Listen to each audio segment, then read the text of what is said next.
This meeting of the Attleboro School Committee is called to order. Please rise and join the committee and salute the flag. I pledge allegiance to the flag of the United States of America and to the republic for which it stands, one nation, under God, indivisible, with liberty and justice for all. Thank you. Please note that this meeting is being electronically recorded. The first item on our agenda today is a visit, our annual visit by our Attleboro Special Education Parent Advisory Council. But before we bring the rest of the executive board up, I'm going to ask the president of the ASPAC to come up with one of our students who has made significant contributions to our district and to our special education area. And I'm going to ask, so you can come up now. I should have specified. Yeah, give the student the Thank you. So this is Shannon Walsh, and Shannon Walsh graduated just last week, I believe. And Miss Walsh, where will you be attending school next year? Montserrat College of Art. Very nice. And Ms. Farrar, perhaps you could introduce us to Ms. Walsh and tell us a little bit about the contributions that she's made to the Attleboro Schools community. Sure. Shannon is a person who has wholeheartedly embraced the students and family members of PAC parents. She does the childcare at our meetings and has for the last 2 years. And that can be a challenge. You know, when we bring our children, sometimes it's not a typical childcare situation, and Shannon really embraces it and does a great job with using her artistic talent to engage with the kids. And we even have some kids that come just to see her because they love her so much. And so it's been a great service for us, and it allows parents to attend our meetings and focus on the presentations and the workshops that offer information that can be really helpful to them. So we're really grateful for all that you've done for us for the last 2 years. Thank you so much. No problem. Shannon, did you just start volunteering in this capacity this past year? Or? I started not this past year, but the year before that. Okay. So 2 years ago. Very nice. Well, yeah, we talk a lot. Is this your first school committee meeting? Kinda. I've like half of been to one. That was all you bit. could stomach, so you left. But yeah.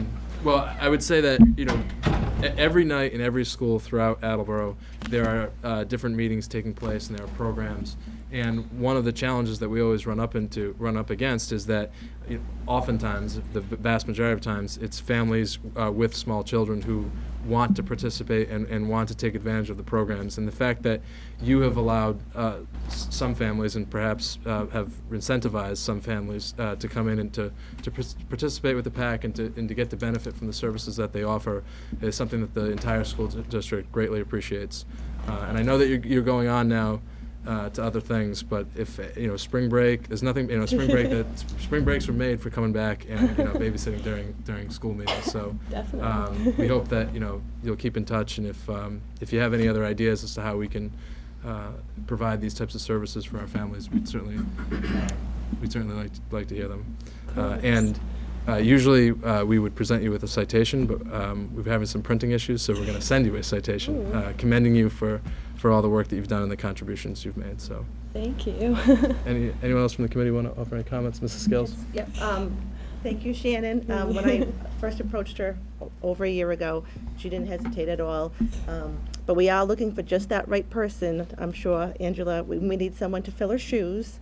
And it does take that special person to help us, to help the PAC. I was thinking to say to us, to fill her role. So if you're doing nothing on a Thursday evening next year, I'm sure reach out to the PAC and offer your services.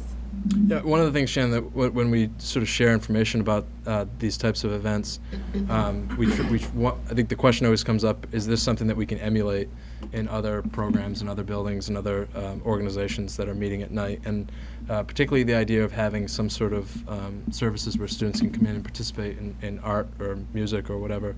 I think that might be something that we want to take into account. And so it might be the case that by the time you come back for spring break next year, we'll have in every building, every time we're open at night, we've got some sort of activity going on for students. It certainly would be a worthy goal, I think. So. Oh yeah, it'll be a fun job too for whoever comes. So I always have a good time. So I look forward to it. So. Good. Well, if you know sophomores, juniors, freshmen, whomever, make sure you Definitely. encourage them to volunteer. Got names for you. Don't worry. Great. You've got a short list? Very Oh nice. yeah. Good. Well, thank you very much. We No, appreciate thank it. you. Much. I appreciate it. I have just a little card. You can take it. Thank home. you. Thank you, so Shannon. much.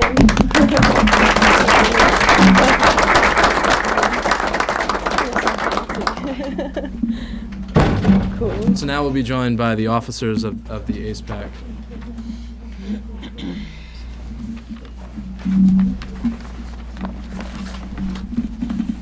Ms. Farrar, if you could just introduce your executive board. Yep. All the way on the right is David Nuremberg. He is the ACE-PAC treasurer for the last 4 years. And this is Susan Akel. She has been on the PAC board for the last 4 years as well, but she's newly elected co-chair this year. Welcome. Thank you for joining us. I mean, this is an annual report that the school committee receives each year. It gives us a sense as to some of the work that's being done by the PAC and some of the progress that's being made. And certainly every year it seems as though our efforts are getting that much stronger. But we know that there are always ways to improve, and that's part of why we try to foster the dialogue. And I know that is dialogue that is continuous with Dr. McCarthy. But we're certainly grateful to you for coming in, and we look forward to your presentation. So, Great. the floor is yours. Well, I wanted to start off with thanking Dr. McCarthy. She is a pleasure to work with. She makes herself very available, not only to the PAC, but PAC parents whenever there's a concern. And she steps in to help whenever requested, during meetings, outside of meetings. So we appreciate that so much, Melissa. Thank you. I did also want to offer a thanks to Marie Donahue, who has been on the PAC board for the last year as our PR coordinator. That position is currently open for our board for the next school year. We're hoping that we'll fill that in the fall when our meetings start back up. Are there communications going out through the buildings to the availability of the position, or is there anything we can do to help promote that? That would be great. We have a listserv that we use to communicate with parents, but it would be great if we could filter it out through each of the schools as well. And we do that with principal newsletters. Okay. Mostly they help us with our communication, so we will do that Sure. in the fall. Thank you. Thank you. And we also have two officers who are not here tonight. They weren't able to attend, but we have Marilyn Moucherit, who is our secretary, and Michelle Brouillard is now our workshop coordinator. And it's a great group of dedicated parents that make all the events for the PAC possible. David's going to start out with the first couple slides tonight, and feel free if anybody has any questions at any time. So thank you again for having us here tonight.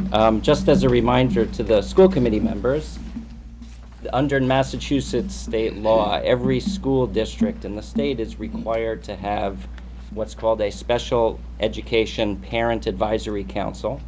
We often refer to these organizations by their acronym, CPACs. And in Attleboro, that designated entity is the Attleboro Special Education Parent Advisory Council, known by its acronym, ACE-PAC. Under the relevant section of the state law, which we've all received information about it in the packet that you received, CPACs serve in an advisory capacity to their school committees, specifically by gathering information about special education in the district, both from family members whose children are served by the district, but also working as closely as we can with staff as well. We can serve as advisors to the committee and helpful partners to families in the district regarding issues around special education in Attleboro, as well as sharing information with families about other resources that may be available in the community. And when we talk about disabilities, we're talking about both physical disabilities as well as intellectual disabilities. So the CPAC here in Attleboro is led by a board of 6, each of whom is a parent of at least one student who has a disability and who's served by the school district. Given our personal experience, as well as the time that we put in working with other families in the district, the ACE-PAC board members often have broad knowledge of the district's special education programs, as well as other resources. Membership in the ACE-PAC is open to any resident of Attleboro, as well as any parent or guardian who has a child in the district who's served by the district. And we're constantly trying to reach as many of the 800 or so families in the district that we can who have children who are either on IEPs or receive some sort of disability support service. As a reminder, an IEP is an individualized education plan, and what that is a legally binding document that's put together in partnership between the family of the child in the district as well as the district staff, that specifies the services and the types of accommodations that the student requires in order to succeed with the curriculum. Thank you. And as a PAC, we try to meet once a month with the special education director and some other school officials, and we discuss and we participate in planning, developing, and evaluating all of the school committee's special education programs. Like I said, we try to meet once a month and just discuss a lot of things dealing with special education that are going on in the district that are of interest to families, any issues that parents may have brought, or any additional information they want to share. Also, we conduct training workshops annually within the school district on the rights of the students and their parents and guardians under the special education laws of the Commonwealth and the federal government. By law, we have to provide this basic rights workshop at least once a year. So we usually belong to the Mass PAC, and they provide us with one workshop and fulfill that obligation annually. Also annually, we provide a written report to the administration and the school committee regarding special education in the district. Can I just ask you to go back for 1 second? Yep. I think I may have even been in attendance, but what was this year's annual workshop? Is it that's the one that there's a different topic every year, correct? We do a different topic every month, But I thought there isn't every one- year we have to do basic rights. Oh, basic rights. I'm sorry. It's Okay, required got by it. law. Okay. So, and you may have stopped by actually for more than one, but I think Yeah. you were there briefly for the basic rights. Okay, I apologize. No problem. I misunderstood when you said that. but- Just wanted to go over some of the highlights that we've accomplished this year. We maintain a listserv that has a base of parents and professionals. We share information on disability-related resources and events. We also send out announcements of our monthly meetings, any information that we would think that might be relative to any of the parents, other workshops and other CPACs are putting on in the area. It's a lot of good information, and people, sometimes other parents send us information that we would send out to the listserv also. This year we've maintained an Attleboro CPAC Facebook page and a website, shares all of our information and any event notices and other disability-related sources, has a lot of good information also. I know a lot of parents and staff in the district are on the page, and we share a lot of good information on there. We also That's have the Facebook page? Yep. Has that been have you found that to be an effective medium generally? yeah. Yes. A back and forth exchange or Yes. just okay. We've also maintained our membership at the Mass PAC, and this year was our first time we hosted a CPAC networking event. We had a meeting at the library, and some of the other CPACs in the area, the Federation for Children with Special Needs, and we discussed PAC activities and different highlights that the PACs do, and It was a great event. yeah, it was very good. Can you do? Thank you. And to wrap up our highlights, one of the things we tried to do this year was to meet with the school principals. I'm almost finished with that. I have middle school. There's a few right behind you if you want left to to grab do. them. I know. And that has been really beneficial for both introducing who we are to the principals and learning from the principals the best way to help service the families that are within their buildings. So I appreciate all the principals who've taken the time to meet with us. That's been really great. We took some time and published a procedures manual for each of the officer positions to make it maybe a little more enticing for family members to volunteer and sort of just have a roadmap on what that does. We've also continued work done by Lori Scales, introduced me on how to obtain grant funding from the Attleboro Cultural Council and the Rotary Club.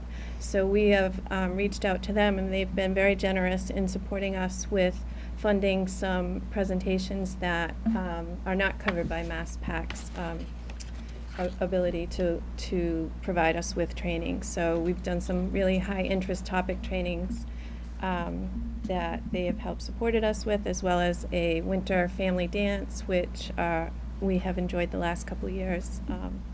So that is greatly appreciated. We have, just at the end of this school year, formed a subcommittee to conduct a needs assessment survey. We have 2 PAC officers that will be a part of it, 2 parent volunteers, and 2 special education staff will participate. And this is a way for the PAC to really interact with parents who may not be able to get to a PAC meeting, to understand what their needs and wants are with regard to special education, to understand if they're feeling satisfied with the service that they're receiving from the district, and just a way for us to help provide feedback for the district in how special education is working. So we expect that to be completed in the fall, and we'll present the results to you next school year. One of the ideas shared by Mr. Rooney in our meeting together was to try and get double aces to come and record some of our meetings that are high interest topics, and that allows staff and parents to benefit from the training at their leisure.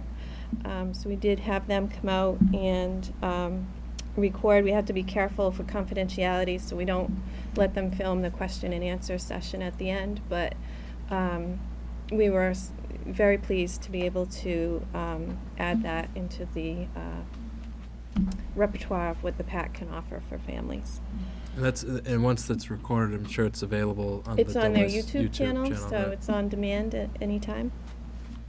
One of the things the PAC does as well, which has been very well received, we handed out quite a lot of certificate of attendance for staff.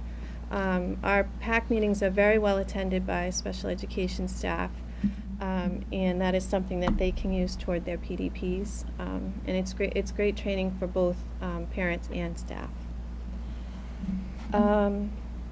We also are making a major change in the way things have done in collaborating with MassPAC. They issued a financial memorandum for CPACs. A lot of CPACs, I think, were not understanding that we are part of the school committee, and therefore any money that we have needs to be a line item within your budget.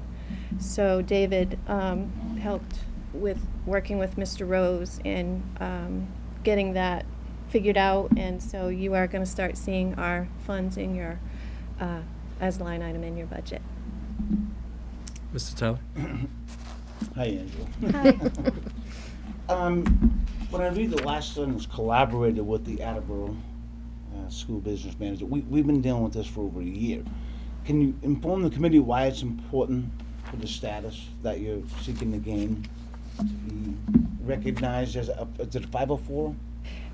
No, we, as a 501c3 charity, that was something that's how most PACs were doing it. They were obtaining the 501c3 status as being a charitable organization.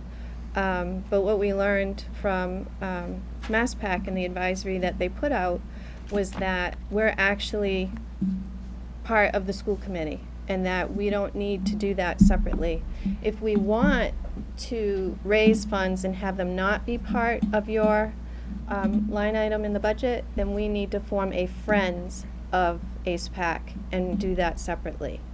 So any money that we currently raise needs to be included in your budget. Is there a benefit to establishing a separate group as well, an independent? Yes. We would not have to submit any donations or anything. We wouldn't have to go through your business office to do any activity with our funds. Okay. We are going to have to do that now. So when we receive donations, or if we do raise money, which we are planning to hold a fundraiser, then the deposits have to go through the business office, and when we need disbursement of money, we have to go through the business office. So that'll be a new activity for us. Okay. Does that answer your question? There was, and I think you just touched on a good point. And as Chairman Murphy said, there's a huge advantage for the 501 status. And the schools used to have it up until about maybe 8 years ago.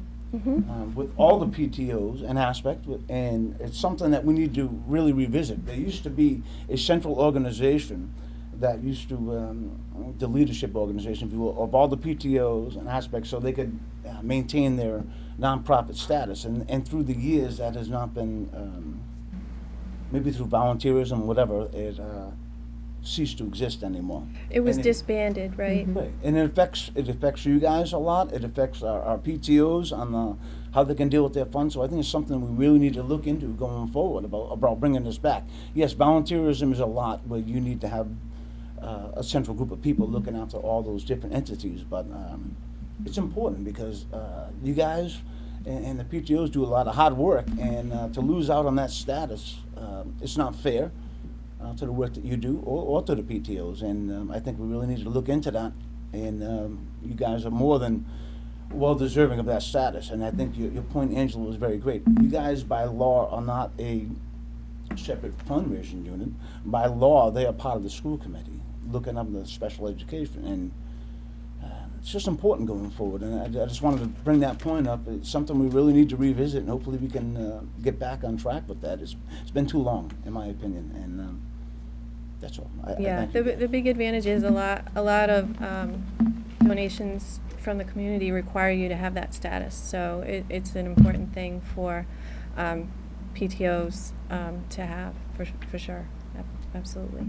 Okay, well, I mean, if there's guidance that we can help with, I'm not sure exactly what we can help with regard to this, but if there's guidance we can help in terms of reestablishing, that's something, please bring that to our attention. We can talk about that over the summer.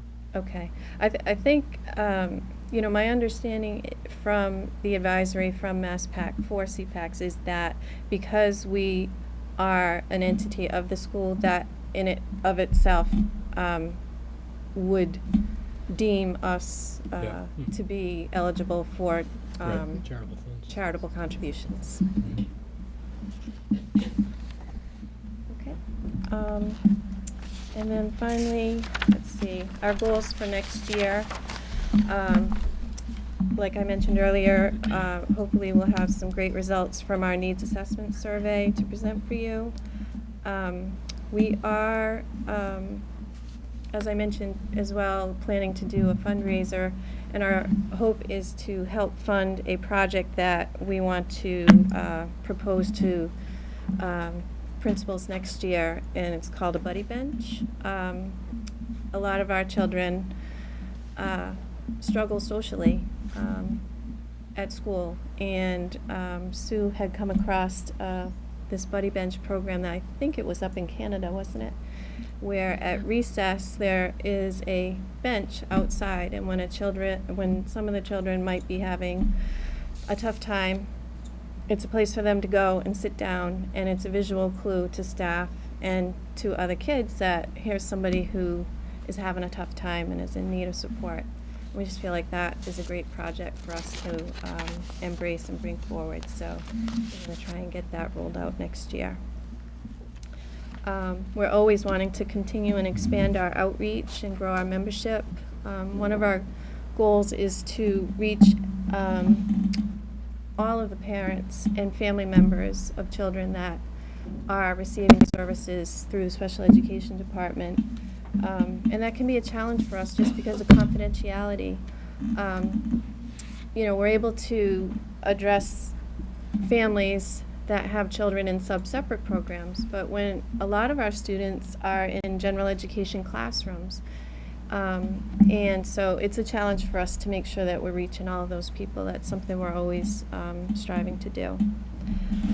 And again, we host a lot of different trainings and presentations, and we like to try and align them with the district goals. So when we meet with Marissa, we're trying to support areas that she's identified that the staff is looking to get training on, as well as, if it's something that the staff needs, it's certainly something our parents are going to benefit from as well. So we try and align our trainings to go along with what Marissa has identified as district goals. And finally, the last thing on here is to go to each PTO at each building and introduce the PAC and just try and share information about who we are, as we've done with the principals. Because you say ACE PAC, and there's so many acronyms in special education. There's no possible way to keep up with it. They just keep throwing more and more at us just to see if we're paying attention. So when people see ACE PAC, they just don't really always know what that means. So we want to just make sure that PTOs know who we are as well, because there will be parents in those PTO meetings that could benefit from knowing about the PAC as well. Thank you. Are there any questions, comments from the committee? We're going to hear from Dr. McCarthy next, so I'm not sure if my question would be toward her presentation or to yours, so I'll just put it out now, and it can be a jump ball, whoever wants to answer it. But are there things that we as a district can be doing better with regard to promoting awareness of ACE-PAC? I mean, I understand the inherent challenge of trying to target a demographic with an expectation of confidentiality. So that makes sense to me why, despite, I think many in the community are well aware of what ACE-PAC is. I don't think you should sell yourself short in terms of the degree to which people are aware. But I have to imagine that there are families who could benefit from participating who don't know. And I don't know if there is anything like, short of putting up a billboard at each school to just tell people that this is available. Are there things that We've suggested that. Well, I don't know. Why don't we do that? I mean, we put up billboards for people that. We put up billboards for plenty of people. I mean, should we put up a billboard? We could say a few things about that. We've actually been receiving great support from the district and the district staff in outreach efforts, such as having slides posted on Channel 9, the Educational Access Channel, that announces our events.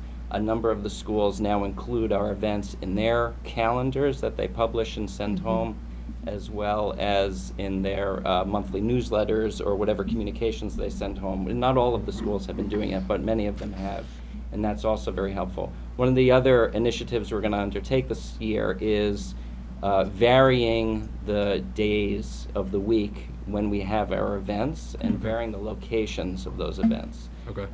We've been pretty consistent in having them at only Brennan Middle School and only on Thursday evenings. But we're going to try and mix that up a little in an attempt to provide more opportunities for people to access our programs. We'll evaluate it at year end to see whether or not it was successful, and if we indeed expand our outreach. We'll say it was.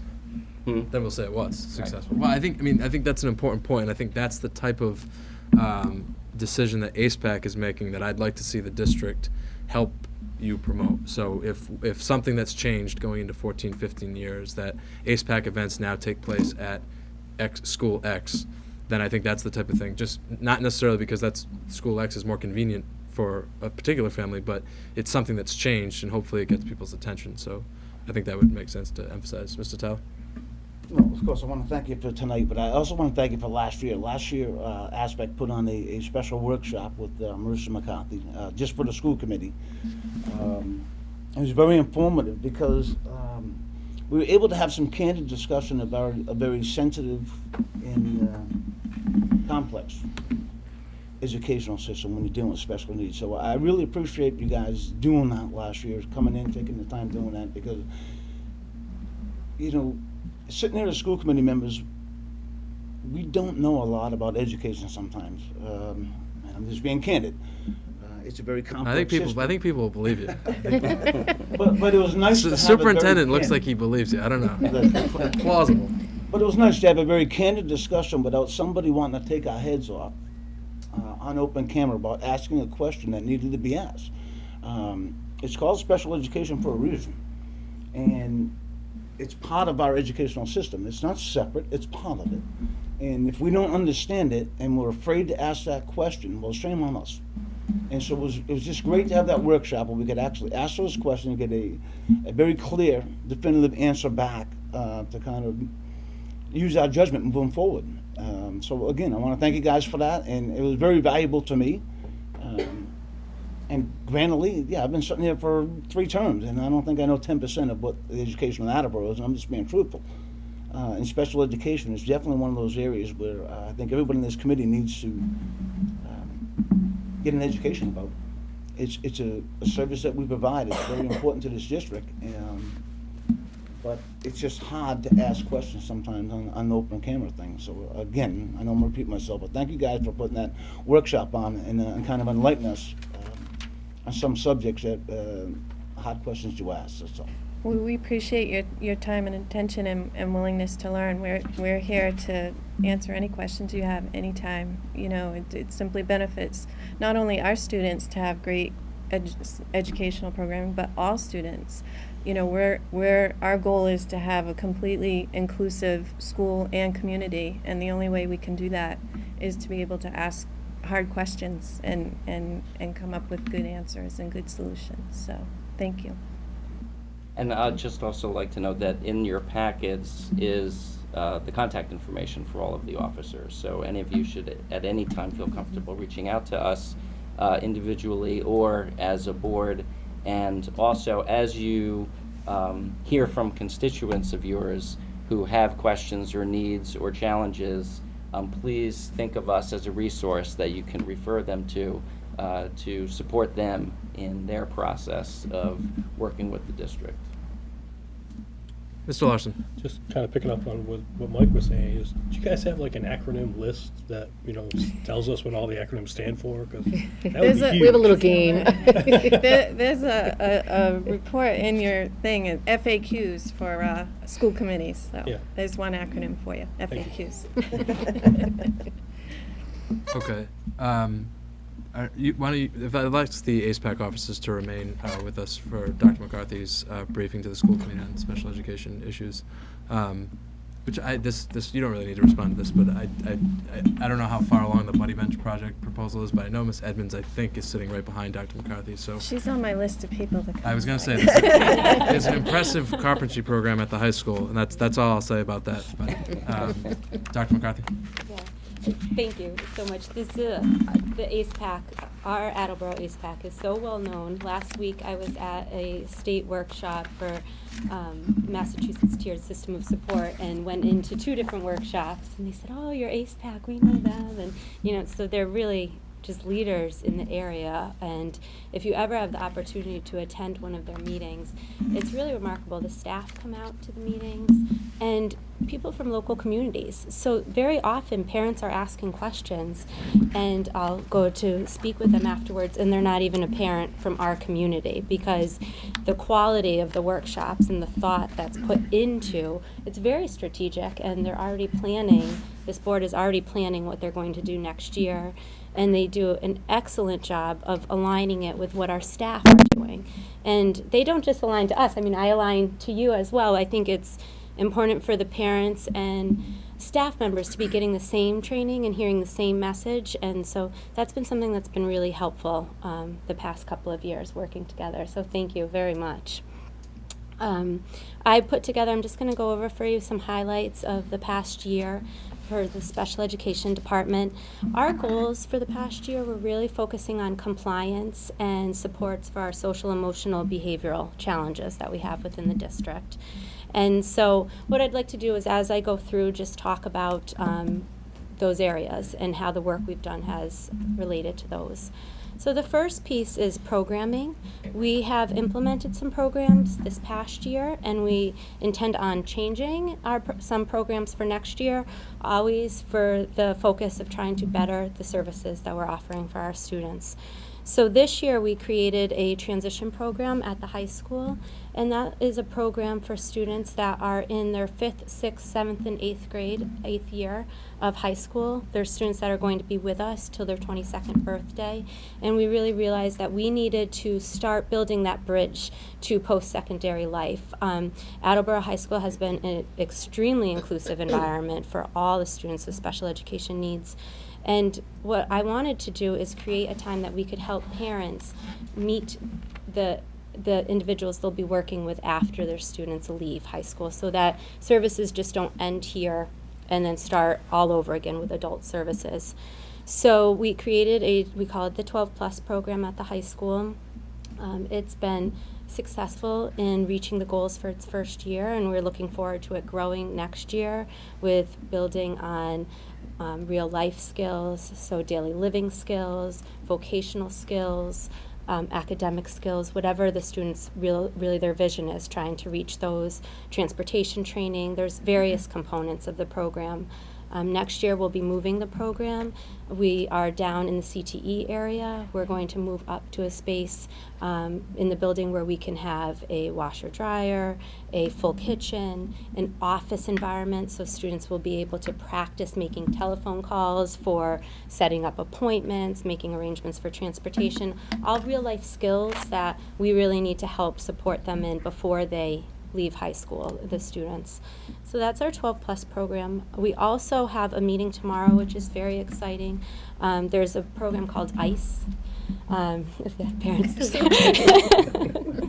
It stands for another acronym, the Inclusive Concurrent Education Enrollment Program. Similar to dual enrollment. Dual enrollment, and it used to be through the Department of Elementary and Secondary Education, and it's now moved to the Massachusetts Executive Office for Education. It is a grant-funded program that opportunities don't come up very often for them to accept new schools into this partnership. The high school has worked very closely with me in maintaining contact with Bridgewater State, who currently has a program with 4 other schools. And so Bridgewater is meeting with us tomorrow to see if Attleboro can become part of this partnership, which would mean that our students would have the opportunity to experience a college environment, whether they're experiencing a class, a social component of that, really whatever meets the needs of that student. So we're really excited about that, and it's something that we've been trying to focus on for a couple years now. So the meeting tomorrow is very, very important to us. Also, I'm sorry, Yeah. Dr. McCarthy. Maybe I should have been able to pick up on that, but could you just, what is the criteria? Like, what is going to determine whether or not, I don't what know. happened? Okay. If they're able to take on new schools, they Okay. being Bridgewater, Yep.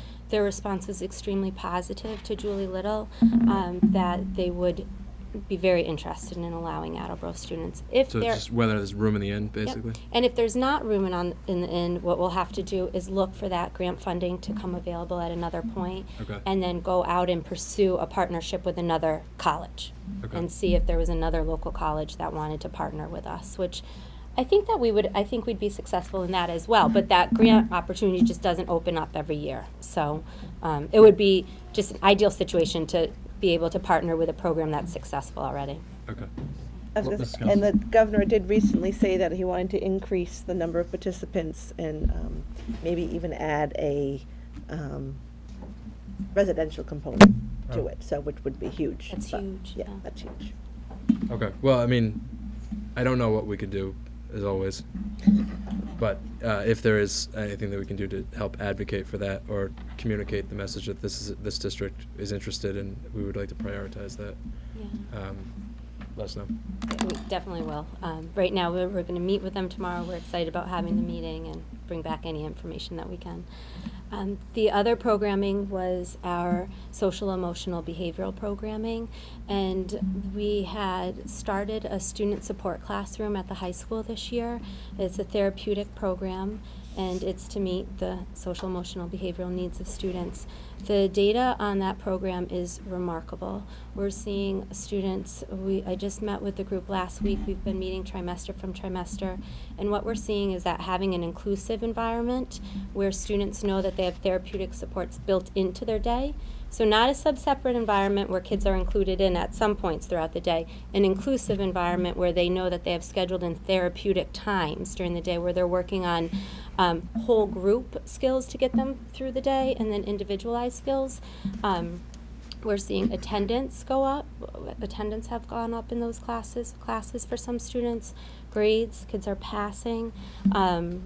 Their discipline referrals are reduced. And we're also seeing that their time out of class is reduced. So when the students know that they have these regularly scheduled times to be able to have the therapeutic supports, they're able to hold it together for longer, and which means they're in the classroom longer, they're getting education from those content experts, and then they have that break where they can come back together, regroup, and go on and be successful. So that was the model we started at the high school this year. And we're bringing that model down next year to the middle school. I just left a group meeting with parents. Historically, our therapeutic programming has been called ABLE, and it's been at Brennan Middle School. We're moving the program to be at Coelho Middle School next year, which has really embraced a fully inclusive model for many of their programs. And we're going to follow the student support classroom model of programming for the kids. They will start the year with a regular schedule, with being able to be included, with their teachers being co-teaching within the classrooms to offer the supports, and then the regularly scheduled time for those therapeutic interventions. And we're doing that not only because it's been so successful at the high school, but also because we've been seeing that middle school is a time period where we're losing many students. It is remarkable how many students at the middle school level need to go to out-of-district placements at 7th grade, and then they're not able to be in school in their community, and then it's very hard to transition back at the high school. So we knew we needed to look at programming changing because of the rate of students going out of district at that level, and we also wanted to change it to a model that we thought we were having a lot of success with including students in.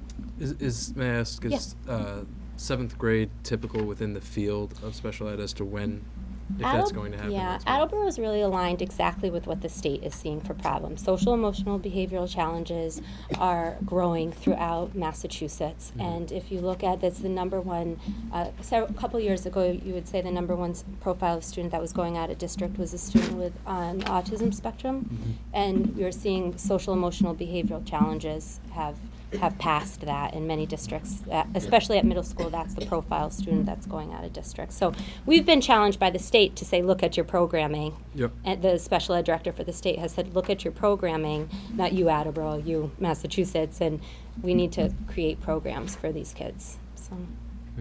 So we're not at all off with what the rest of the state's So doing. I guess my next question would be then, if we are successful in developing programs at the middle school that keep students in the district more in a more steady manner, don't we then need to prioritize the development of programs at the high school, because there may be a population of students who we may never have gotten back had they left, but if the trend becomes that we're able to keep more, which is our goal, then we have to be prepared for when they... Yeah. Well, that's exactly what we're trying to do, is that we know that this program is successful at the high school. Okay, So so we're maybe it's trying to happened in prepare the reverse. middle school students Okay, to already have had that inclusive experience so that they'll hopefully even be more successful. So what we're modeling in the middle schools, we hope will be will be in place at the high school when the students who we get to retain move on. It's already in the high school. Right, no, Yeah. I get that, Yep. That's why, Yeah, where the idea exactly. came from, but, okay. I think. Yeah, no, I know what you mean, so, we're good. Don't be afraid to ask. No, we won't be. Yes, so we're just trying to build inclusive therapeutic programs, and we're really trying to change the thought of them being called behavioral or therapeutic programs. And so we don't want kids in those programs labeled as behavioral issues. They are students that have therapeutic needs that we need to address. So those are our primary program changes. I'm sorry, we also have our autism programming at the elementary level, the Insights program, and this is a big change for the district that we've worked through, and Pac and I have worked through, and we have decided to change. Insights is our elementary autism programming, and over a 2-year span, we have decided to move that program to Thatcher School, and we've done it for a couple of reasons.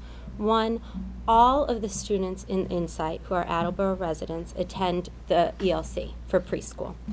So we want to try to limit the transitions that the students need to have. And so the staff working in the ELC will already know the students as they transition to kindergarten. And so we think that that will limit the information that's lost, and so that the staff will be able to share with each other, and it will offer a smoother transition that way. Also, our extended school year programming for special education is at Thatcher because of the air conditioning. So it truly will be a year-long programming, which if we have any consultants ever working in the district, that is one of the pieces they're always asking for, is true year-long programming. So the students will be able to stay in their classroom and have a true year-long experience. The facility itself offers more options for motor rooms. We had a group of students moving up from the ELC that would have been going into Insights, and Willett just literally did not have space for another special ed classroom, let alone the extra space to be able to create motor rooms, which is where some of the related services can take place. And we've also historically, as you're all aware, the Insights program has had a lot of turnover throughout the years. And it's a very small program right now at Willett. So my thought is if we created a larger team for families, if we did have change, it would feel of less of an impact because you still had that connection to the ELC, those related service providers who would know the students over the year. Those are all the positives, and we're very excited over it. We have 2 classes moving this year and 1 classroom moving next year. The negative is that makes Thatcher a very heavy special education building, and it took out the 1 special ed program from Willett. So that is not lost on me at all. I recognize that that we do want our buildings to be inclusive, and I will continue to look at what programming can be brought into Willett. We are not at all at a place where we have all the programming we need. We know programming's fluid, and we'll be needing to create programs and change programs. So I definitely hear the parents and staff who have spoken out about wanting to make sure Willett is still an inclusive environment. So it will be for the upcoming year because part of Insights will still be there. And then I fully recognize that we'll want to be looking at that for the upcoming year. So. Ms. Tyler. Thank you, You're Marissa. welcome. Actually, Dr. McCarthy, I think everybody in the community knows this. Marissa is a doctor now. Thank you. I'm so glad to have you in the district. You know, Marissa has been a good point for me to ask questions about, and so has the leadership board that is sitting to her, my right, I'm sorry, your left. But I'm very glad to hear about the at the high school, like, and the emphasis being put on this. You know, it's a district goal. We don't prepare children just for high school. We're trying to prepare them for after, and everybody has to be part of that district goal, no matter special education or it's a regular. And it's exciting for me to hear that. You know what I mean? And I hope that the partnerships that you're seeking will really flourish in the next couple of years. I know we have a couple companies on board, and they've read in the paper that they're trying to help out, but hopefully everybody will see how important this is. But again, Marissa and the board, you guys do a great job, and I thank you a lot, and I'm glad you're looking in the future for these children, not just what Attleboro can provide to them, but hopefully what we can provide to them in the future, moving forward, like we do for every student, so Yeah. thank you. You're welcome. So programming, every change that we make is very strategic, and it's tried to be based upon feedback.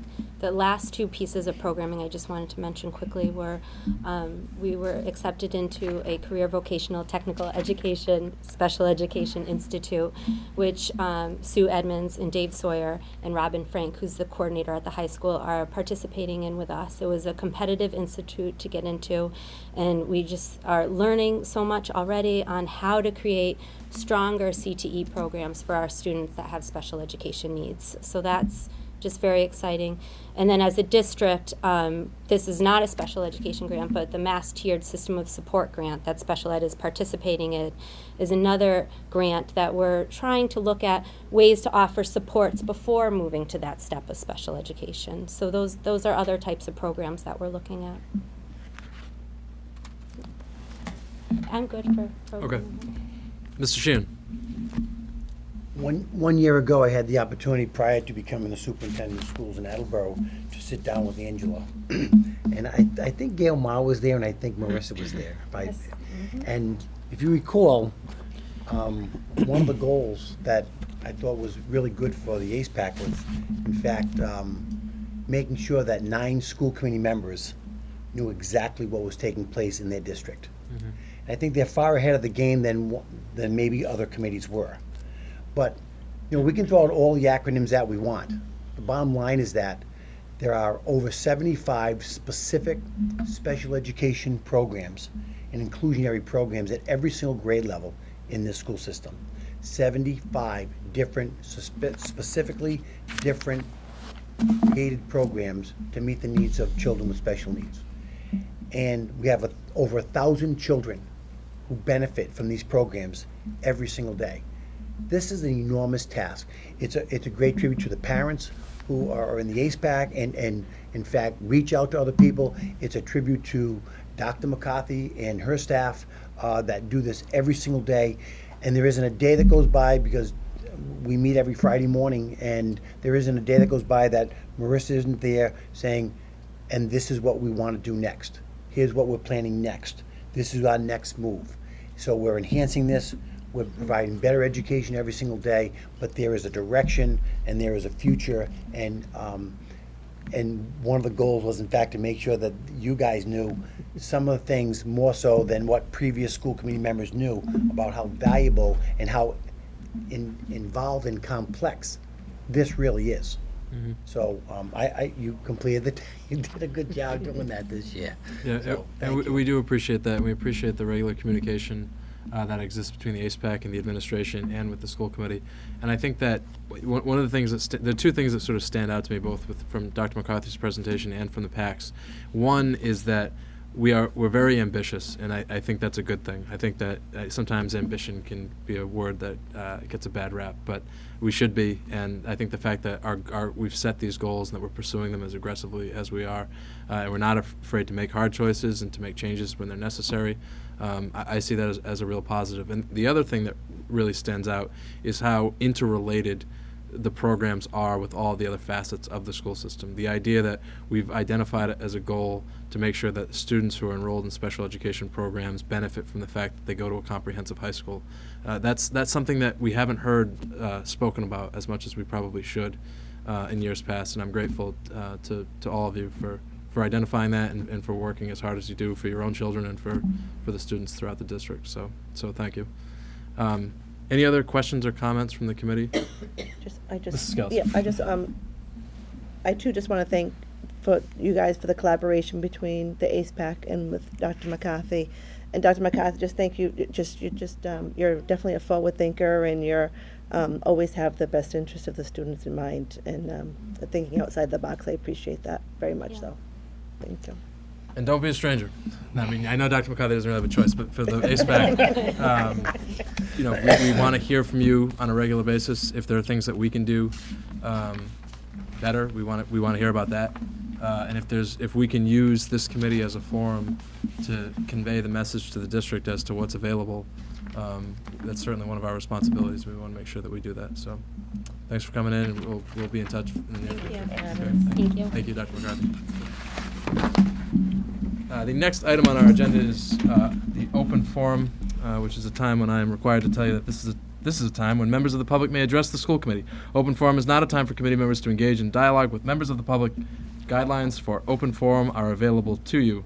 Please know that we are interested in what you have to say, but we cannot respond without background information on your issue. Would anyone like to address the school committee as part of the open forum? Mrs. Zinni, Hi, welcome. thank you.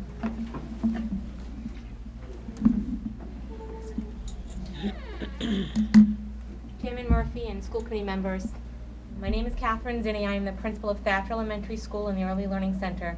I have a mailing address of 160 James Street, Attleboro, because I live at school a lot. But in case you need a residence, I'm Kim Smith, who resides in Attleboro, and Michelle Witherell, who also resides in Attleboro. You're always welcome to Okay. speak with or without residents, but it's good to see all of you. Okay. I've been an administrator for 6 years in the city, and it's celebrating its 100th year today, actually. And the city has many attributes that make it a great place to live. So I am disheartened to bring to your attention some issues that have impeded student progress, and I feel will continue to impede student progress. On tonight's agenda are the school improvement plan presentations from the elementary level. We will not be successful with the plans you'll be hearing about shortly if these issues continue. The first issue is transportation, which I know you have been working on.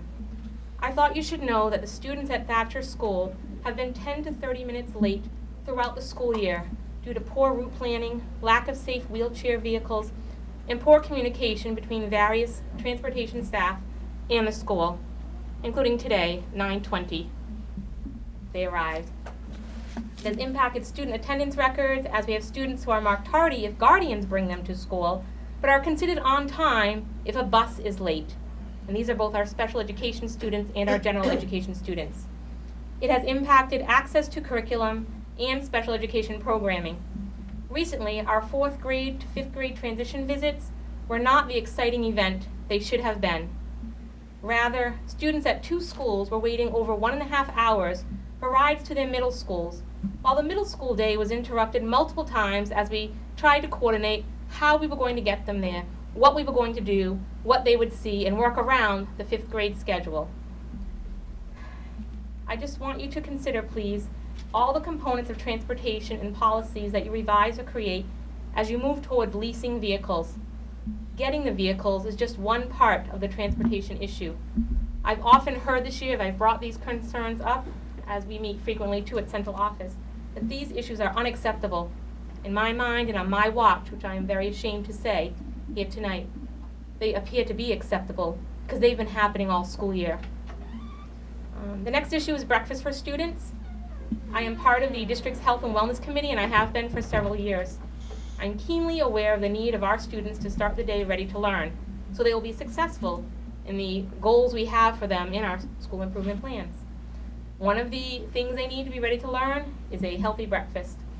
I request that for the future, in September, that you revisit the food services contract and set up breakfast so that maybe Thatcher can have breakfast easily available. We have 190 eligible free and reduced breakfast students, and only about 20 to 30 get breakfast because they barely arrive at school on time and because the cafeteria is so far away from where they enter. I'm sure there are many other students also who want to purchase breakfast and maybe would eat it if it was more accessible. So please consider that in the future as well. The third issue Dr. McCarthy brought up this evening. There is significant reorganization of our district's specialized programs to different schools. At this time, the involved schools, and Thatcher is one of them, Will is another, Hyman Fine is a third, plus there are several middle schools. We have not received specific logistics on how these moves are going to occur. I've met with some parents who have expressed their concerns, and they are wondering how are we going to move the programs when the students are still in school, then there are 2 days of June, then the schools need time to clean, and then summer school starts July 7th. How are we going to do this? I don't know. I'm sure you don't know. I don't know who does know, but there are only 8 days of school left, and we have a lot to do with furniture, staff, moves, selecting rooms for auxiliary staff. It is very concerning, and it's not just the special education programs, it also impacts our English language learners. And many of the parents of these students are not coming before you because they trust us. They believe we have a plan in place, and and we will make it happen. And we will make it happen, and it will be successful, but right now, we don't know how that's going to happen. So I just wanted to let you know all these issues that I have. Thank you very much for listening, and please do the best that you can. Thank you. Thank you, Ms. Zane. As I said before, I don't want to engage in a dialogue without the background material that we need, but if people have clarifying questions, I certainly want to allow for that. I have one, which is that, is it fair to say that the transportation issues and the breakfast issues are very much interrelated, or is the transportation a small part of the breakfast issues that you're facing? Transportation is strongly related. The other piece for Thatcher is that Thatcher is such a large building, just as other schools have interesting configurations, because when the schools were built, breakfast was not part of programs. It is just far away. By the time you come in and get there, the kids don't want to be late to class, That's good.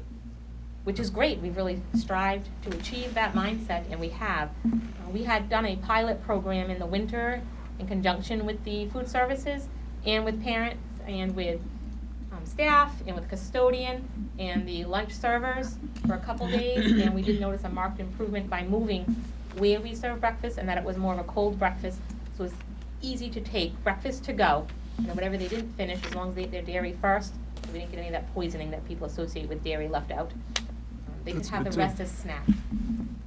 Okay, so, I'm sorry, did you say that that logistical move was a step in the right direction? That was a definite step in the right Okay. direction. Yes, notice a big difference. And so, is it fair to say that that coupled with a more resolution in the transportation area, which, as you said, we're Mhm. keenly aware of is necessary, that will be a That will big help 45% of my students get what they need to start the day ready to learn, so they can achieve what we want them to in our school improvement plans. Okay. Mr. Tyler?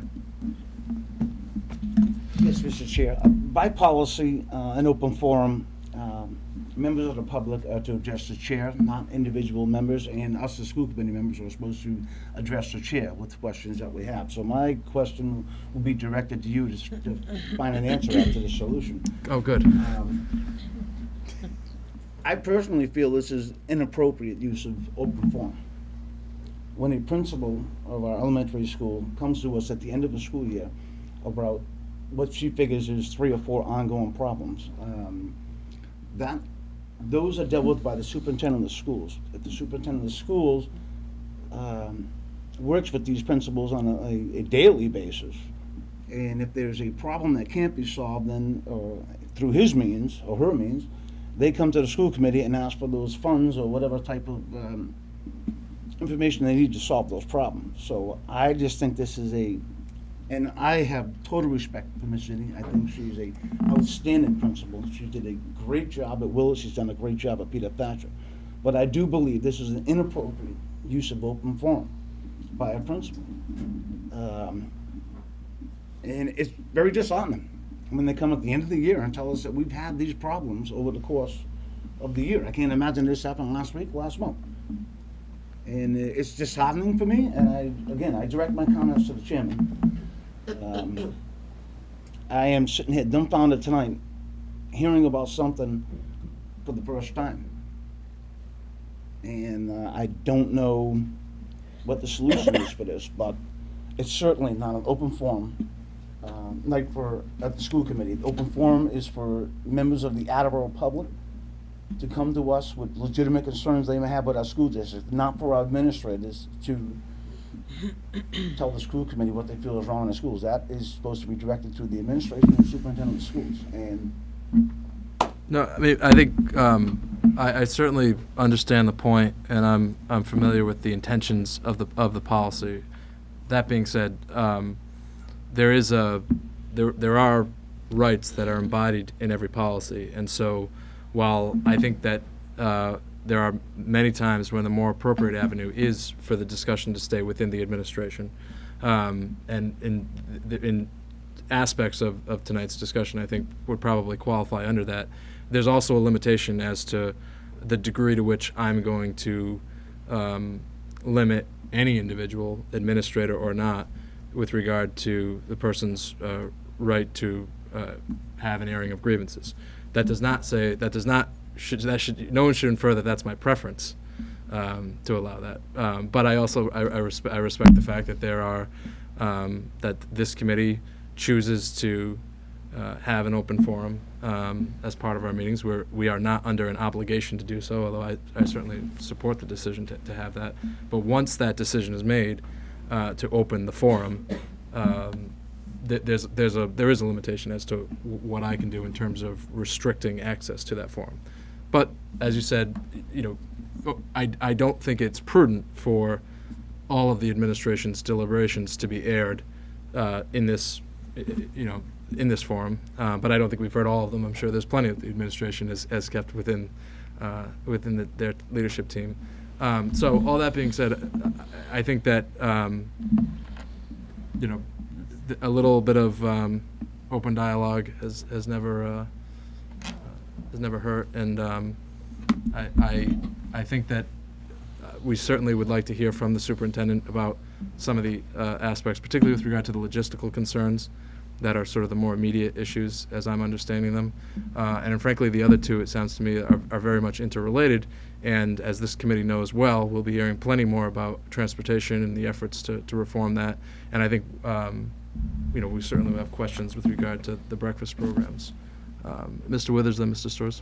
Yeah, just for background, I mean, do we know, two questions. Do we know what the cause of this ongoing delay at Thatcher is? Has it been addressed with our transportation provider? And secondly, is this a Thatcher specific problem, or are all our schools, students showing up 10 to 30 minutes late regularly? Well, I certainly think we know that we've had long-standing issues related to transportation, and I think they've manifested themselves in a variety of ways. But in terms of the specifics of the issue, I'm going to ask the superintendent to get back to the committee over the course of the next week. Mr. Storrs. To a degree, I must agree with Mr. Tyler. I mean, we have policies that indicate how the staff is to appropriately communicate up the chain of command, and using open forum is not necessarily, I mean, obviously, the information. I just want to interrupt for 1 second. The compliance with those policies is in the purview of the superintendent. And from the school committee standpoint, Right. no one's rights to speak in a forum that a governmental body has designated as open to the public are going to be That's infringed. not what I'm saying. Well, to the degree that there's anything inconsistent with the policy, that's an issue for the administration, and I will expect that will be dealt with. I'm not taking a position one way or the other as to whether or not I think it's inconsistent. Nor But do I in believe terms you of should. every individual's right to address this committee, they have wide latitude. The latitude, and everyone in the public should know this, is not indefinite. At some point, there's a limitation, and I will impose it. And so that goes for time limits and everything else. But So, again, what I was saying was there is policy on the appropriate chain of command on how staff and especially administrators are to bring that. I would hope the superintendent was aware of this before this happened this evening, but that's a different issue. But I do what I did want to say is we're about to have a presentation from the 5 elementary principals on the school improvement plan, and this seems like topics that would be and we're most gonna be appropriately moving on to that imminently. most appropriately integrated into that discussion, and Well, that seems like a very It appropriate very place well for might that. be. We'll find out in a matter of seconds. But again, I think that the degree to which the community, and by community I mean both Attleboro and the school district community, have a right to address this committee is very wide. I think that if I was the decision maker in terms of what to say, I think that you're going to make more progress addressing within the administration. I'm sure that's being done. In terms of the surprise element as to these aspects, I mean, the fact that there's transportation issues, I don't think is a big surprise to anyone. I think we're aware of that, and we're making bold and significant steps to try to address them. And with regard to the logistics, I mean, that's a problem a challenge that has come up obviously only recently, because there are decisions that have been made recently, and there are things that haven't actually happened yet. So, and as I said, I would like to hear from the superintendent with regard to those issues in the near future, and the discussion with regard to transportation will continue, and the breakfast piece of it will be part of that discussion. So, I didn't mean to make you stand there the whole time while we talked about that, but thank you for your I would time. just like to, But we're not I don't want to have a I know, I back just and forth. wanted but- to say that the administrators and many other people have brought it to the central office Okay, and that, as I said, that's, all but school that, year, just I'm so gonna, you would now, know. now I'm gonna Okay, cut it off. I'm done. Thank you Okay. very much. Thank you, Mrs. Zinni. Ms. Singer. I was just gonna say, I think this is the exact reason why we are not supposed to respond and engage with anybody, because there are always two sides to a story, and you just heard one. And so I think we need to be mindful of that in the future. Yeah, I agree, and I would just say, I think for both Mr. Tyler and Mr. Store's questions, they're procedural related, and I think they're appropriate. That's why I wanted to respond to them. And Mr. Chairman, I agree. I'm only expressing my displeasure Understood. at the wording. I am not trying to express my, once you open up open forum, yes, you open up the box, and you have to take all that's inside that box. So I totally agree with your aspect of it, and I was just trying to express my displeasure. It's open forum. You say whatever you want. There you go. But Again, Dave, I mean, I think you did the right thing. You know, we need to listen to it, but no, I understand. extremely displeased with that conversation that came up. Understood. That's it. Anyone else want to address open forum? Okay, then open forum is closed. Next up is our introduction to our new student representatives to the school committee, and I'd ask Mr. Rooney to join the committee along with Tyler Stowe and Jack Flynn, both members of the Attleboro High School class of 2016, who will be joining us on a regular basis starting in September. So, Mr. Rooney, introduce our new student reps. To my immediate right is Tyler Stowe, and to Tyler's right is Jack Flynn. And both of these young men are they're articulate, they're very sharp. I think that they have a very tough set of footsteps to follow in, given the fact that Max and Brandon did such a great job for us this year, and Keith Drucker and Analia Cuevas Ferreras did a great job the year before. But I think they're poised to step into that role. They've both been very active with the Student Advisory Council. They consulted on the various initiatives that were a priority for the SAC for this year, including the second iteration of the sophomore seminar. And I think that our student body has great representatives with these two young men. Thank you, Mr. Flynn. Mr. Stowe, thank you for joining us. Thank you. We're very much looking forward to working with you throughout the course of the next year. You're the first student representatives to serve in your junior year in several years, which I think is good, and I hope that well, that's really up to the student body as to whether or not you come back for your senior year, but we'll keep our fingers crossed for you. Ms. Singer is the committee's designee to the Student Advisory Council. You'll be working with her throughout the course of the next year. Anything you'd like the committee to know ahead of time as to what we should be prepared for? Well, as Mr. Rooney said, it's certainly like an honor to be designated to this position. And in the wake of Brendan and Max, it's going to be big shoes to fill, as he said, but we fully intend to keep it going. Yeah, we're very excited to get started, to kind of relay our own ideas on how we can improve the school, and we're excited to get the ideas from the rest of our school, our classmates, and to try to make a difference. And yeah. Good. Well, I think you're certainly poised to do that. I've told Mr. Tyler many times that the most meaningful assignment that I ever got in my first term on the school committee was to serve as the committee designee to the SAC, and I think what you bring to the table in terms of allowing us to see the perspective from the students and to give voice to your peers is invaluable. I think it'll be a good experience for you. As we were talking before the meeting, I think you'll find that throughout your academic and professional life, you'll go back to these experiences, and the nights that you got stuck in the school committee conference room until 9:30, 10 o'clock at night, maybe didn't get as much of your homework done as you should have. But I think you'll be able to. I think it'll be a good experience. I hope that you. I told you what I'd like is for over the summer for you to collaborate and develop some goals and objectives for some student leadership initiatives next year. And I think the other thing I would ask is, and this is a little bit of unfair because you haven't actually served in the role yet, but always be mindful of what questions you could be asking. There may be, as Max and Brandon may have shared, there may be some questions that you ask that we can't always answer until after you graduate. But certainly don't hesitate to ask and to try to learn as much as you can. And the only other thing I would say is that you're in a unique position in that you've been elected to represent the student body, and as we always say, it's a student body of 6,000, not a student body of 1,750 students.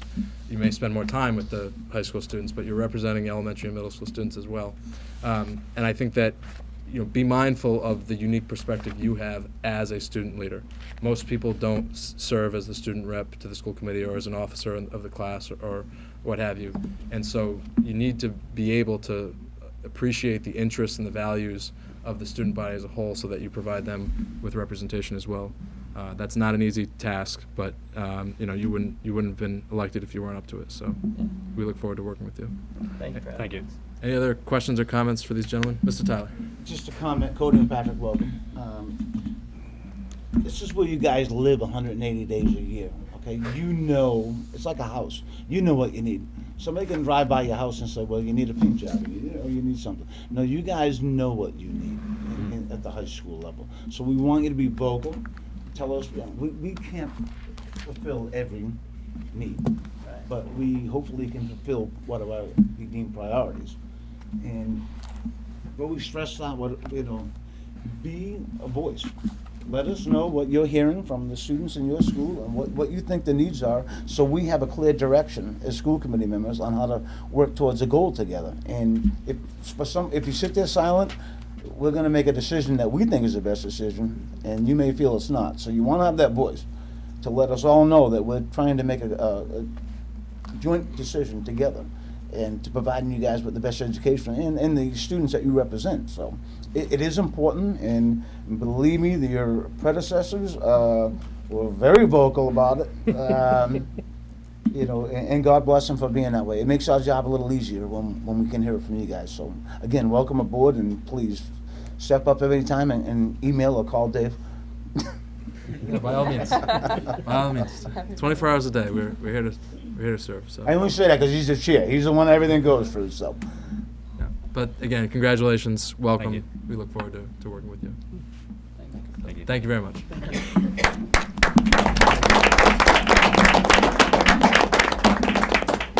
We're not going to clap every time you come in the room, though. So. I'd ask our elementary principals and Mr. Sawyer to join us for the next items on our agenda.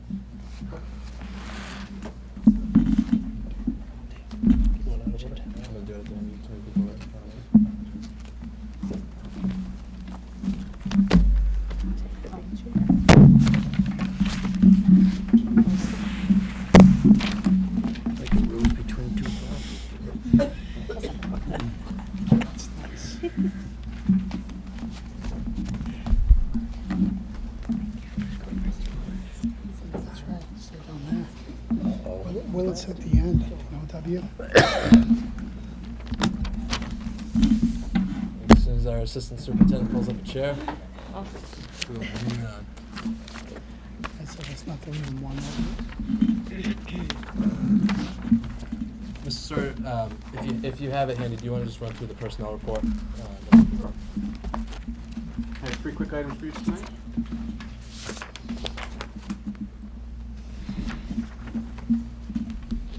I have a retirement, Marie Cobb, paraprofessional at Willett, resignation of Tracy Larkin, science teacher at the high school, and the appointment of Mark Furtado, Director of Finance and Controller for Central Office. Thank you, Mr. Sawyer. Moving on to our school improvement plans for our elementary schools. This is the third of 3 school improvement plan presentations. We've heard from our high school team. Seems like a while ago now, but perhaps it wasn't that long ago. Our middle school team has been here as well, and now our elementary school principals are here. And Mr. Sawyer, if you want to take the floor and introduce our team and where we're starting the presentation tonight. Sure. Obviously, we have our principals with us this evening. As we've already had the pleasure of seeing from this evening, we have Catherine Zinni from Thatcher, Linda McSweeney from Studley, we have Scott Johnson from Bill Roberts, Chris Martin from Hyman Fine, and Jeff Caden from Willett. Each school has its own improvement plan. All of them, as we saw with the middle and high school levels, are built off of the 4 standards that all educators are evaluated on. And each finds its own particular way of identifying their problems, working as a team through the schools, through the the school council and their ILTs to identify what their issues are and to come up with a plan that's particular to the needs of that particular school. And like we've asked the schools this evening to give us a couple highlights about things, the work that they're going to be engaging in next year that they're excited about and proud of. And I'll turn it over to Jeff to start. As you said in the end, Mr. Kane, that happens. You know, It so. does. He was It going does. to the end, he wanted Catherine. I tried. As Mr. Sawyer indicated, my name is Jeff Caton, I'm the principal at the Willard School. Go through a couple of the highlights that we're working toward in our goals for next year. And we've spent a lot of time planning in preparation for this. It's been a great first year for me. Had the opportunity to work with all the professionals, the parents, and the teams at the school. So a couple of pieces from the standards that are outlined. We are going to continue with our data meetings and grade level meetings. Those are very important. Helps us to look at data, not just MCAS or state norm data, but also some of the other data that we work on through the course of the year. As you can see in the plan, it's outlined in the Teaching All Students portion. It talks about the targets. We will shortly know preliminary data that will come out, but we certainly are on the mark in terms of trying to achieve those targets. A couple of other things that we've done and we want to continue to work on. The math coach and our third grade teachers will work on improving student representations of mathematical thinking by modeling and co-teaching lessons.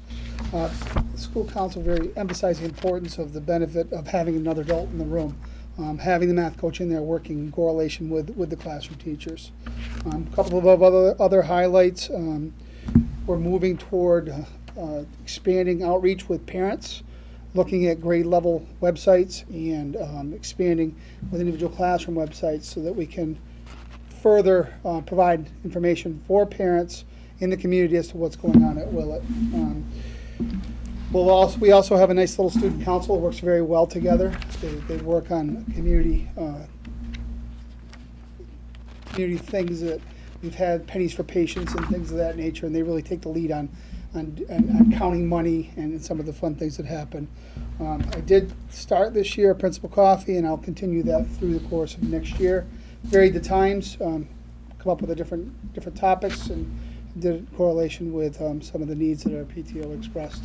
And our Give us just a couple examples of some of the topics that have been covered at the principal's coffee. Sure. Which is coffee with the principal, I imagine. One of our topics was on volunteerism, so we involved the PTO, and we met and had a conversation about how we can expand volunteerism within the school. How volunteerism isn't just coming in and helping in classrooms. It can be at home cutting out things. It can be doing all kinds of work through networking and virtually through email. We talked, the next topic was on wellness. I asked the school nurse to come. We talked about wellness and also bringing back the garden for not this spring, obviously it's not there, but next year. So the planning phase has already been put in place. We have a garden committee that's going to be working through the course of the summer in preparation for spring 2015. The last topic that I did with my reading coach in May was focused on what to do with your child over the summer. We took some input from parents and had some questions. They had some questions about what they could do and how they could use Accelerated Reader through the course of the summer. So those are just a few of the topics. Next year we'll expand, in correlation with my new PTO president and the teaching staff to come up with other topics moving forward. Things like MCAS is always a good one to have, and other teaching aspects to help parents get a clearer picture of what we do in our school. Thank you. No, I knew that someone had said that you had started that program, and I think that as Mr. Sawyer, I think, talked about how the school improvement plans are based on what the 4 areas that the educators in the schools are evaluated on. One of them, obviously, is community and family engagement. And I think the more of that we can do, and I also would think that I appreciate the fact that you said that you've moved the time around to try to expand the number of individuals who can participate. But if there's any way of just communicating some of the talking points that come out of those discussions to make sure that anyone else who happens to be in the building who couldn't make the MCAS or garden, or there's another one that I really liked, but I can't remember what it was. Wellness, volunteerism. Summer reading. What to do for the Summer reading. What to do for the summer? There you go. Thank you. Yes. Summer. I think Summer reading. the more. I mean, they're all good. They're all gold. But like, the more we can communicate after that. Yeah, I think one of the goals too set forth is to develop some minutes as we're doing those and expand upon putting it up on websites and getting the message out Sure. to parents. So certainly something we'll look toward doing. One of the other things that we're looking at doing is working towards professional learning communities and reading DeForest research on how to build unity within grade level teams and across the grades. So it's not just grade 4, grade 5, or grade 3 or grade 4. It's looking at trying to do some vertical articulation work. So these are some of the things that we're looking at doing at Willett for the next school year. Great. Thank you. Smart. So I went with the knowledge that you had a full agenda, so I don't have much to say. I'm just going to hit right on it. At Hyman Fine, we are proud that we have accomplished, of what we have accomplished and supporting student achievement and growth, and we have become a level 1 school. Our school improvement plan was authored by the members of the school council and the instructional learning team with input from all staff in the building. In the coming year, we will be creating a literacy-rich environment where reading, writing, listening, and speaking are at the forefront of every learning experience, while incorporating more technology as it becomes available to meet the Common Core. We do have the ELL program, and we have the newcomers in our building, so really focusing on that reading, writing, listening, and speaking. Those are things that every children should be working with as they learn, our population specifically. Our ongoing student progress monitoring will enable us to develop specific intervention or enrichment plans for students. Through the use of student exemplar work models, students will always have a goal to reach and an expectation of greatness. And we will continue to improve our methods of communication through our school website, School Connects messages, increased email blasts, even Twitter. And as members of the digital age, we will strive for the majority of our communication between school and home to be in a digital format. Thank you. Mr. Johnson. Hello. I'd like to highlight a couple of the key points in the Hill Roberts improvement plan. The first is in Standard 2 of Teaching of All Students. We're still going to be looking at MCAS data for 3rd and 4th grade, but one of the things I talked about when I came into the position was using data to inform instruction. And as I was listening to teachers in the fall, I was seeing that 3rd and 4th grade teachers were the ones that were either taking the hits or taking the glory for the MCAS scores. And I said to my staff that all teachers in the building should take responsibility for the growth of our kids, especially when they get to 3rd and 4th grade. So with that in mind, with the district determined measures and the DCAs that have been put in place this year, I took the opportunity to look at 1st and 2nd grade DDMs and to include those scores into the improvement plan for next year. So it'll be first, 2nd grade for the DCAs, and then 3rd and 4th grade for the MCAS scores. In Standard 4, I wanted to look, as Mr. Caton was talking about, the professional learning communities. We're going to establish those at Hill Roberts as well. And as part of that plan, we're going to put in vertical articulation once in the 5-day cycle to allow for the implementation of PLCs at Hill Roberts. So those were 2 key elements I wanted to highlight. Could you expound a little on vertical articulation? Well, right now, at least in my school, when it comes to planning time, all teachers in a grade level receive planning at the same time. So if it's 10:20 and it's 3rd grade, all 3rd grade teachers are off at that time. It's great because it allows for those teachers to work together and collaborate on grade level activities or lesson planning or looking at data and such. But we don't have that aligned vertically, so there's no time built into the schedule for 1st, 2nd, 3rd, and 4th grade to meet. So we're looking at doing that once in a 5-day cycle so that there will be actually 4 teams of 1st, 2nd, 3rd, and 4th grade to look at more vertical issues. What's happening in 1st grade? What's happening in 2nd grade? How can a 1st grade teacher help a 2nd grade teacher? How can a 2nd grade teacher help a 3rd grade teacher? It could go back to interventions. It could go back to services that we want to provide to kids. Sure. Thank you. Dr. McSweeney. Good evening. Graduated from Northeastern Yeah. last week and Yeah. became Dr. McSweeney. So Thank you. congratulations. Well, it's a pleasure to be here this evening to present our school improvement plan from Studley Elementary. Our plan provides a vision and pathway to student achievement and growth by building a strong partnership with all stakeholders. Simply put, it takes the collaboration of a team to ensure our work is successful and builds a strong foundation for our youngest learners. As you know, this partnership and collaboration with our faculty, parents, administration, and community members is critically important. The Studley Plan represents the collective effort of all stakeholders, the diligent work of the school council, and the faculty. Our school improvement plan helps to set the course for the next stage of our work.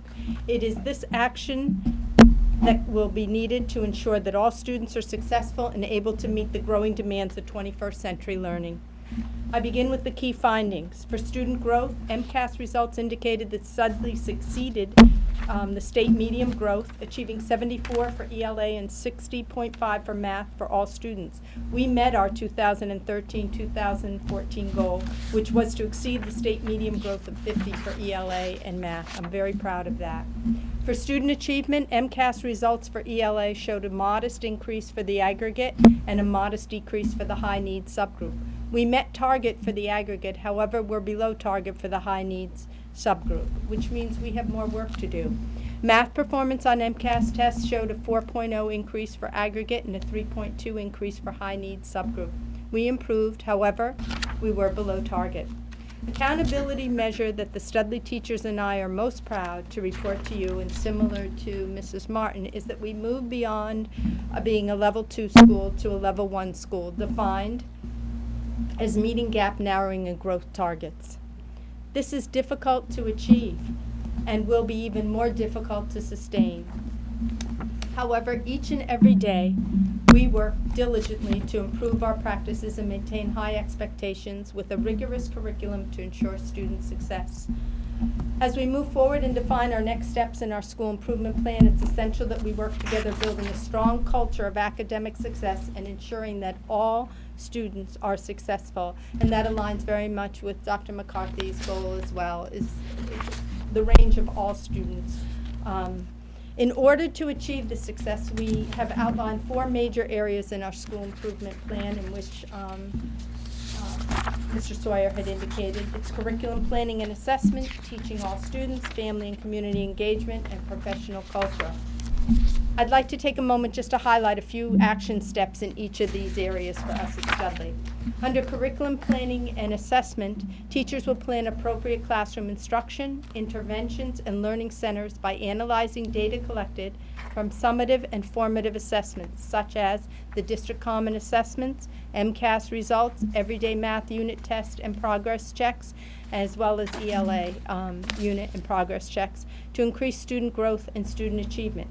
Secondly, under teaching all students, staff will participate in professional development that will improve our instructional practices, such as the SEI course and the WIDA training for working with our ELL learners, positive behavioral intervention and support, which is PBIS, which is related to the grant that Dr. McCarthy talked about, and technology, all resulting in student gains in academics and social emotional growth. And next, family and community engagement. Staff will use a variety of strategies to actively engage every family, resulting in the development of a strong communication network. This will foster the sharing of expectations for student learning and student behavior, as well as encouraging and strengthening a two-way communication stream and using Twitter and email blasts as well.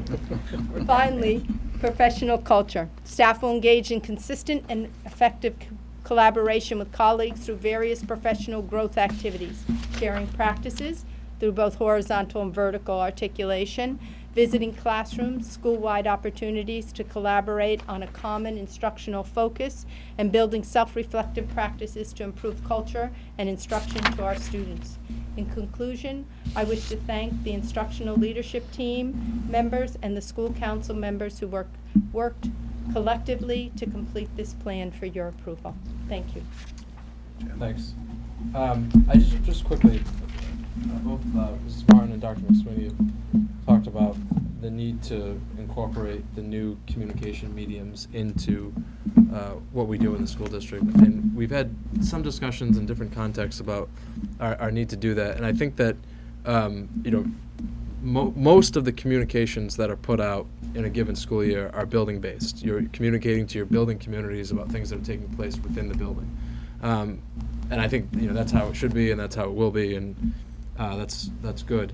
But I do think that as a district, we need to put some thought into how we utilize these tools in a way that if we can, I think that, you know, we don't have a particularly coherent external engagement strategy as a district. We prioritize it, and we know it's important, and we want to engage families, and we want to engage communities, and we want to promote the schools and the district as a whole.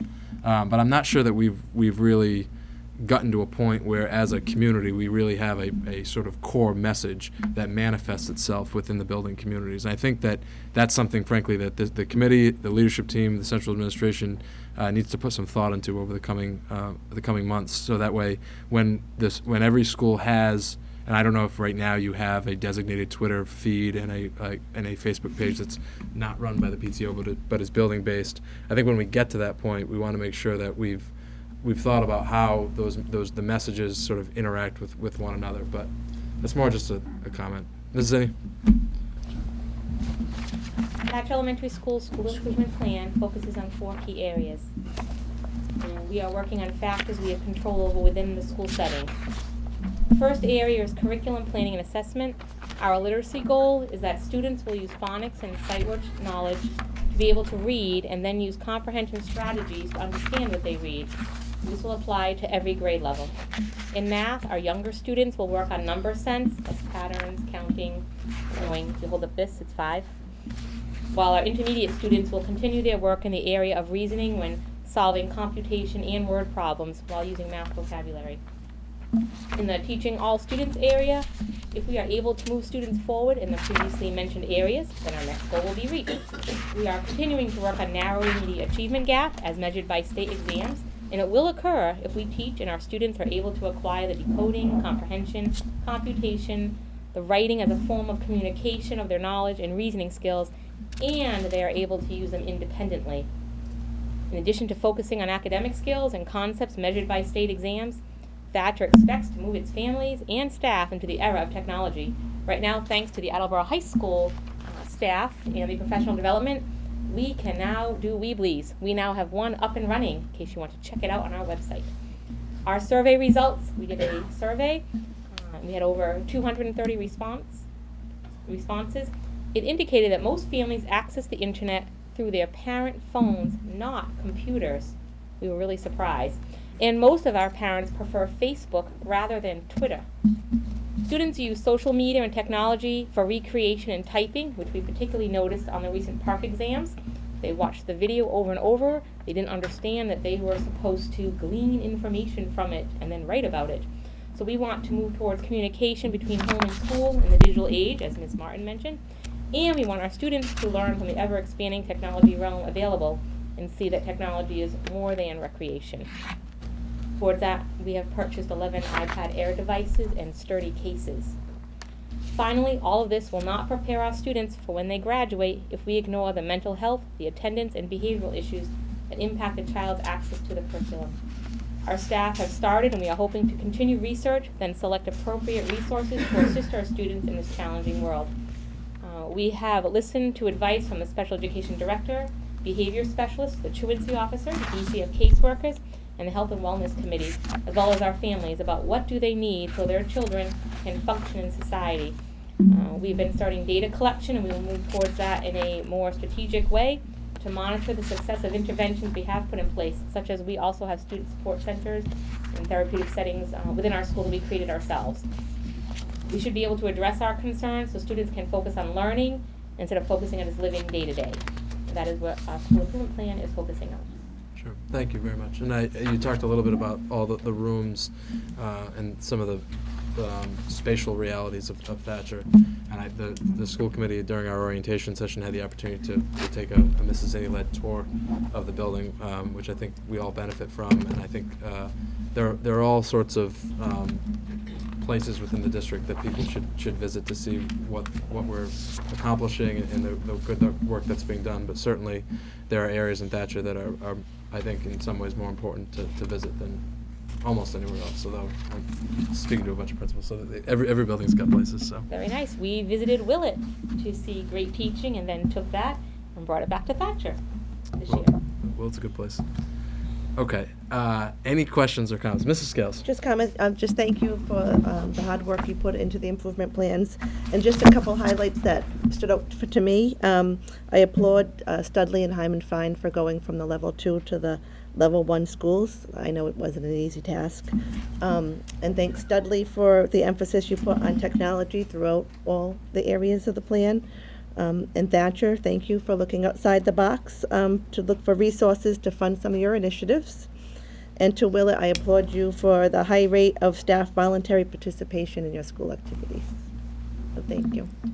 Good points, Mr. Storrs. With community engagement being one of the goals for all of the schools, could you maybe go down the line and give us what would you say is the standout school-led family event and the standout maybe PTO-led event, if that's allowed?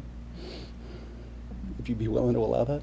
Yeah, if it's a tie across the board, that's fine. I'll go first if you want some on the other end, Jeff. Well, give you a just break. preface this Thank by you. saying that, I mean, there are many great events. Absolutely, So I'm perhaps sure. not the number one event, but just an event that is worth mentioning, and not to say that the others are not. Fair. Except that we are further behind schedule than we've ever been before in this term. And I know Mr. Jacoby wants to get home, and but please, if you've some events, I think that's important So to share. our school event is our volunteer expectation sessions. They occurred throughout the entire school year. We had over 100 people participate, so people would feel comfortable coming into the school. And everyone has commented on the success of that. And our PTO event would probably be our regular events that were combined with book fairs, so that people could buy one, get one book free.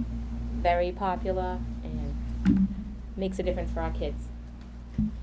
And ours at Studley would be the multicultural night that was planned by our teachers and organized in such a way that families were invited to come in and share their culture, as well as having an opportunity to engage in a musical drumming session, which was just a blast.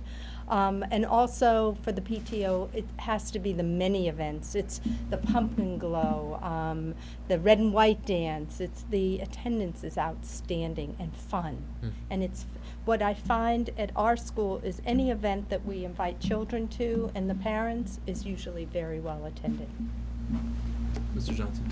Back in the fall when I was working with the math and ELA coaches, we stumbled upon the idea of having an MCAS informational night for parents, in which it would be led by the coaches in their respective areas and then the 3rd and 4th grade teachers. And it was divided into 2 pieces. Part of it, the first part was just informational about this is what MCAS is, this is what it's about. And then the second part was where we actually gave them some questions and allowed them to practice taking a test like their kids would be doing in the upcoming days. There was such a nice turnout in the fall for that we decided to do 2 follow-up ones, one right before the ELA MCAS in March and another one right before the math MCAS in May. So that was the school-based one. The PTO-based ones would probably be the family fun nights. There was one designated for each of the grade levels, and there was massive turnout for those. I think Minute to Win It was for the upper grades, and Bingo was for the younger grades. You're not doing Are You Smarter Than a 4th grader anymore? No, they switched it up this year. Ms. Martin. Hyman Fine also has a multicultural evening. We had a draw of close to 300 people that came in the door this year. Our parents come in. It's organized by my instructional arts team, and the parents come in. They bring their culture in. We share food. We share different things that they all have that they want to bring to other members of the school community. I think I'll just highlight our newest event at Hyman Fine, which was a pasta dinner night, and that filled the cafeteria, and it was fun for everybody there. I believe it. If you were having one tonight, I'd be headed over there. Mr. Cade. The PTO events, there's 2 that really stand out. One just happened recently, is the Spring Fair, quite successful. And in the fall, there's the Harvest Festival as well. So those two events really stand out amongst the many events that they put on. A couple of things we did for school-wide events. We did a Sundays and strategies for grades 3 and 4 in preparation for MCAS, which we came and worked in with 3rd and 4th grade kids and get them ready and get them hyped up the Friday before the MCAS testing. And recently just did a science night about a week ago, and that went well. We're hoping to plan it sometime when it's not so warm out and get some more people in during the break in time between the winter breaks and when the sports are out of season for a little bit in April. That was actually led by some staff and a parent, but it went quite well. And we had 33 parents who initially signed up, and I think we had well over 100 there that were in attendance. So. Very nice. Well, they're certainly very vibrant building communities. They're excellent gateways to the rest of the school system and helping us attract families who are considering whether or not to enroll. And we're, as Mrs. Scale said, grateful to you and to your staffs and your school councils for putting these plans together. They're available on the school websites, I imagine. Is that affirmative? Okay. And so if there are other further questions, people can certainly visit those, and we thank you very much for coming in. Thank Have you. a good night.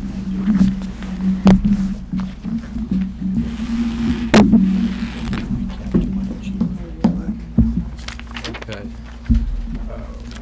The next item on our agenda is the presentation of the preliminary report to the flagship task force that the superintendent convened earlier this year. So I would ask the representatives from the task force to join the committee for a presentation that we've been eagerly waiting for.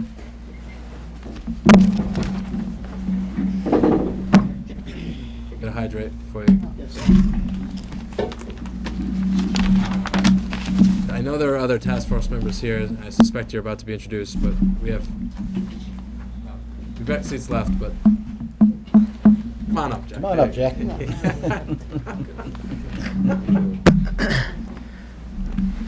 Mr. Rooney, welcome. Thank you. First of all, and I would just say I appreciate your. I mean, this is a very full meeting, as I've communicated to all of those who are coming tonight, or at least most of you who are coming tonight. We're trying to get through a number of business items before the close of the school year, so I appreciate your patience. And I would say I think an upside to this is that the breadth of the dimensions of the school system that are being discussed tonight, I think, is a real benefit to our new student reps and to anyone else who's still here. So, Mr. Rooney, all yours. it's not exam week yet, so I don't mind keeping them out a little bit longer. I would like to just extend my appreciation to the committee for having us here tonight, and more importantly, your recognition that this should be a priority. As you've seen in the last year or last 2 years, there's a tremendous amount going on within the building that we're extremely proud of, and that's due to the diligence of our staff and the hard work of our students. But there are times where certain parts of the building don't necessarily put forth that face that we would like to put forth with our community. We realize that it's an old building. It's very well maintained. And because of the fact that it's so well built and so well maintained, we realize that we have to make the most of the building that we have. But I'm very appreciative to the members of the task force. Can I have that? Very appreciative of their time and effort. And I think it was important for the committee and for the public to understand that when we put this task force together, we were looking to represent various constituencies. So we were represented from the central office staff by Mr. Sheehan, Mr. Sawyer, and Mr. Rose. Obviously, the facilities department here at Attleboro is what keeps this building running, and Jason Parento, as our director of facilities, was a tremendous asset to our team. As far as the high school's administrative team, I was joined by Susan Edmonds, who's our director of CTE. From our community, we have Lori Drucker, who is a past parent, Barry Lacasse, who's a city budget administrator, and Jack Jacoby, who is not only a past parent as of last Friday, and but also the School Building Commission vice chairperson.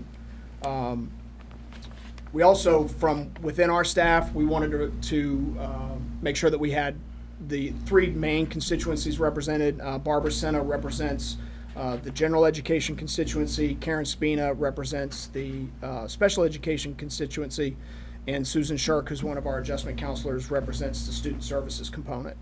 And then we're also very plugged into the fact that student voice is extremely important at Attleboro. To my left is Pat Lamb, who is on our school council. To my right is Cody Carr, who was selected from the student body. And we were also joined by Kimberly Rooney from our school council and Hannah Lamoth. So I'm very appreciative to our team. And I'm going to turn it over to Pat. Hi, I'm Pat. As you recall, the committee recognized that a twofold approach was needed. That approach involved short-term upgrades, which we will report to you tonight, as well as long-term perspectives. We will ask for your guidance as we begin for the second phase. Thank you. So Mr. Rooney had asked each person to bring 3 suggested short-term improvements to the first meeting. The decision was made to create a survey based on our opinions. And so when this survey was created, it was administrated through advisory to 9th, 10th, and 11th graders. The seniors aren't there because obviously they're not here, so their opinion doesn't matter. Let me just say that my daughter had a lot to tell me. Appreciative. The team discussed the results that we've got back from the advisory, and we will make recommendations in this presentation. Thank you, Pat. Great job. I'll turn it over to Cody. So, out of the 1,200 students that took the survey, we had 761 responses, which is roughly 60% of those surveyed, which truly shows that the students care about the school that they attend. Now, the students had the opportunity to take the survey via pen and paper or electronically by scanning a QR code with their phone. But we found that due to lack of Wi-Fi throughout the school, many students chose the pen and paper route as to not deplete their data by taking it electronically. And the students were asked to pick their top 3 choices out of approximately 25 suggestions. Roughly 356 people, which is almost half of all the students that took the survey, asked to make restroom improvements. 310 asked to enhance technology, also Wi-Fi. 262 students asked to purchase new classroom furniture. 220 students recommended that in B building, we replace the temporary walls and address the ventilation issues because come summertime, the classrooms in B building are hot. 201 students asked to upgrade the principal's entrance, the pit, with better lighting, adornments, plantings, and increased parking. 158 students chose to install an electronic sign on Rathbun Miller Drive with scrolling announcements and directions to the entrance, while 118 students chose to repair the magnetic closures on the doors between A and B buildings as to increase traffic flow in the efforts to get to your class on time. With the students' valuable input, but based on time constraints, we tabled the following recommendations: enhancing the technology and Wi-Fi, purchasing of new classroom furniture, addressing the ventilation issues in B building, and installing the electronic sign on Rathbun Road. Thank you, Cody. So, as far as the recommendations that we would like to present to the committee tonight, one of the recommendations that was very quickly addressed by the facility staff was those magnetic closures that could potentially hold the doors open on the ramp between A building and B building. Those were repaired quickly, but one of the things that I mentioned to the task force is that in communications with Mr. Parento, there are times of the year where we leave those doors closed. And it is not a significant deterrent to our students getting to class on time. It is a little bit of an inconvenience, although it doesn't hurt that they hold the door open for each other every once in a while. It's a good lesson to learn. But that ramp is kind of the last point of where the air conditioning in the Library Media Center stops. And if we have those doors open during this time of year, then a chiller, which is already on its last legs, is pumping even more cold air out into the expanse of A building, which is not air conditioned. So I explained to the task force, but I want to make sure that we also explain to the committee and to the public that that is something that was immediately addressed by facility staff. But there are only certain times of the year where we will keep those doors magnetically propped open because we don't want to put any more stress on that chiller. As far as our 2 short-term recommendations to you, Mr. Parento was very candid that this was a growth experience for him and for his staff to see some of the things that were a priority for our students. And again, as I said, he's a tremendous asset, not only to the district, but he's a tremendous asset to our team. And he has plans that in the once FY15 rolls around, that as they work on some of their summer maintenance, that the issues in the restrooms, many of them will be addressed, whether they be some of the magnetic closures on some of the stalls, or possibly some painting issues.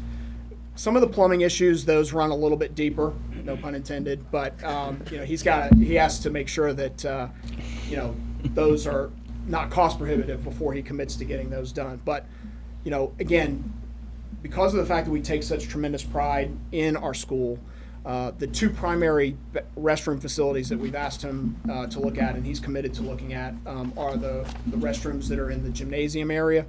And those are also used by district staff members from other schools when they come to the Distance Learning Center for professional development. And so, we want them, when they come to Attleboro High School, to be able to see that we care about our facilities. And then also the restrooms that are in the front of the Bray Auditorium. The second aspect of our recommendations involves the principal's entrance, the principal's lobby. When I was first hired, I was told that I really wasn't supposed to call it the pit, and then I realized that everybody calls it the pit. So, and I don't think that I'm talking out of turn. But who said don't call it the pit? Everybody calls it the pit. If you don't call it the pit, nobody's gonna know what you're talking about. Yeah, exactly. I had a few people that didn't give me some sage advice when I first got hired. But those were few and far between. But all kidding aside, there are aspects of the pit that are the pits. It is bleak. It's dark. It's clean, but it has a dirty feel to it. I mean, it's just as far as our welcome, as far as our entrance to the high school, it isn't very welcoming. And you're referring more to the outside part of that area, yes. Correct? Yeah. Okay. Because there is a distinction there. The outside, I would say it's dreary. It's got a yes. Overly concrete and dreary sense to it.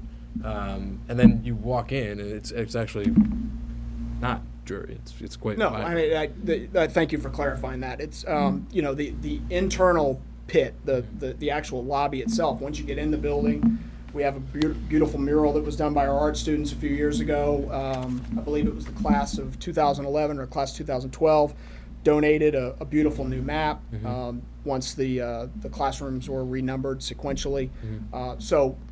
Yeah, thank you for clarifying that. Once you get inside the building, it is a nice, welcoming atmosphere. But it's a good example of what this building is like, though, where you can be on one side of a door and you feel as though you're in an abandoned parking garage, and then you walk through a door and you're in like a teaching and learning environment with lots of color that comes alive. I mean, that's what we're dealing with. We're dealing with how many square feet? 600 square feet? 428. 400 some odd thousand square feet, and one corner it looks like it's a brand new building ready for students, and in another corner it looks like it's not. So anyway, I'm sorry, I didn't mean to interrupt. No, it's okay. It's articulating the issue here. Right. The majority of our buses drop off there. Any parents who come through for IEP meetings, guidance meetings, prospective applicants who come in to interview for a job, that's the entrance that they come through.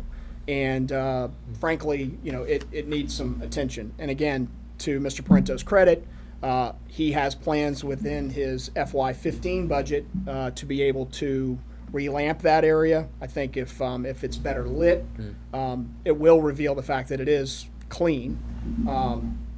We also have had some discussions about repainting the doors, but we also would like to give it, a little bit of splash of character and blue pride. So I reached out to a local sign company who we contracted to do a lot of the work at the stadium renovation project, and they just gave us a sample of what a vinyl wall wrap would look like. That's obviously superimposed, but for relatively short money, they could come in and wrap that wall that's on the left side of the pit entrance, and everybody who then comes through would get a sense of how proud we are of our school.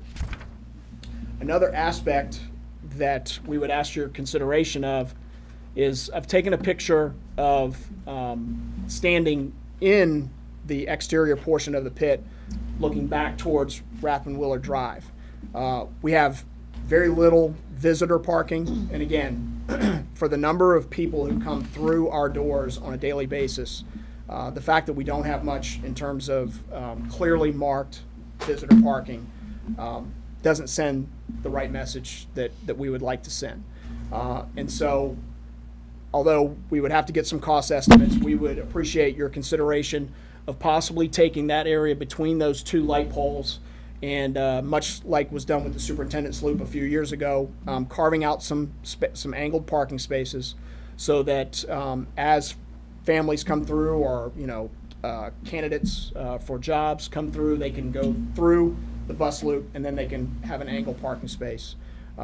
We're constantly reminding people that they can't park in the fire lanes, and with a little bit of paint, maybe some increased signage, and then the possibility of adding some parking spaces there, we think it would go a long way towards enhancing the welcoming aspects of the pit entrance.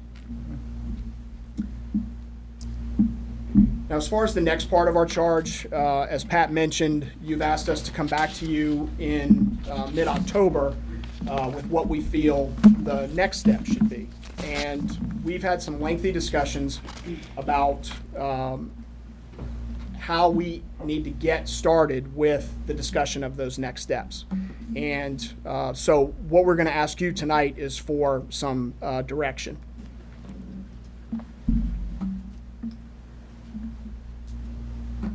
Right now, we're in a situation within this building where central office is understandably growing. To be able to serve all the students, to be able to serve all the families that we have in the Attleboro Public Schools, there are more district level staff that are coming on board, and quite frankly, they were already pushed for office space. But we, not only as a building administrative team at the high school, but also the task force, have had some discussions about programmatic changes that we would like to see happen at the high school, actually, within the next 2 years or so. So we have a short-term 2-year plan, and then we have plans that could be rolled out sometime within the next 5 to 8 years.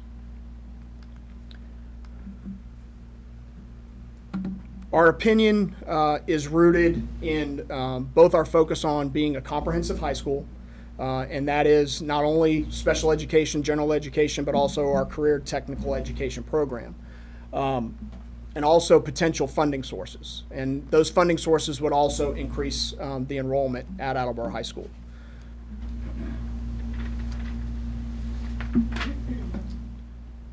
We would like, if we can gain some space from the central office, we would like to explore the possibility of putting in some new Chapter 74 programs. One that would be relatively short money and very easy to get off the ground in a short period of time would be legal and protective services. In layman's terms, legal and protective services is much like CSI or Homeland Security type things. It is something that is very popular with our students. We have to turn away students from our forensics classes in science. We have to turn students away from our law classes in social studies.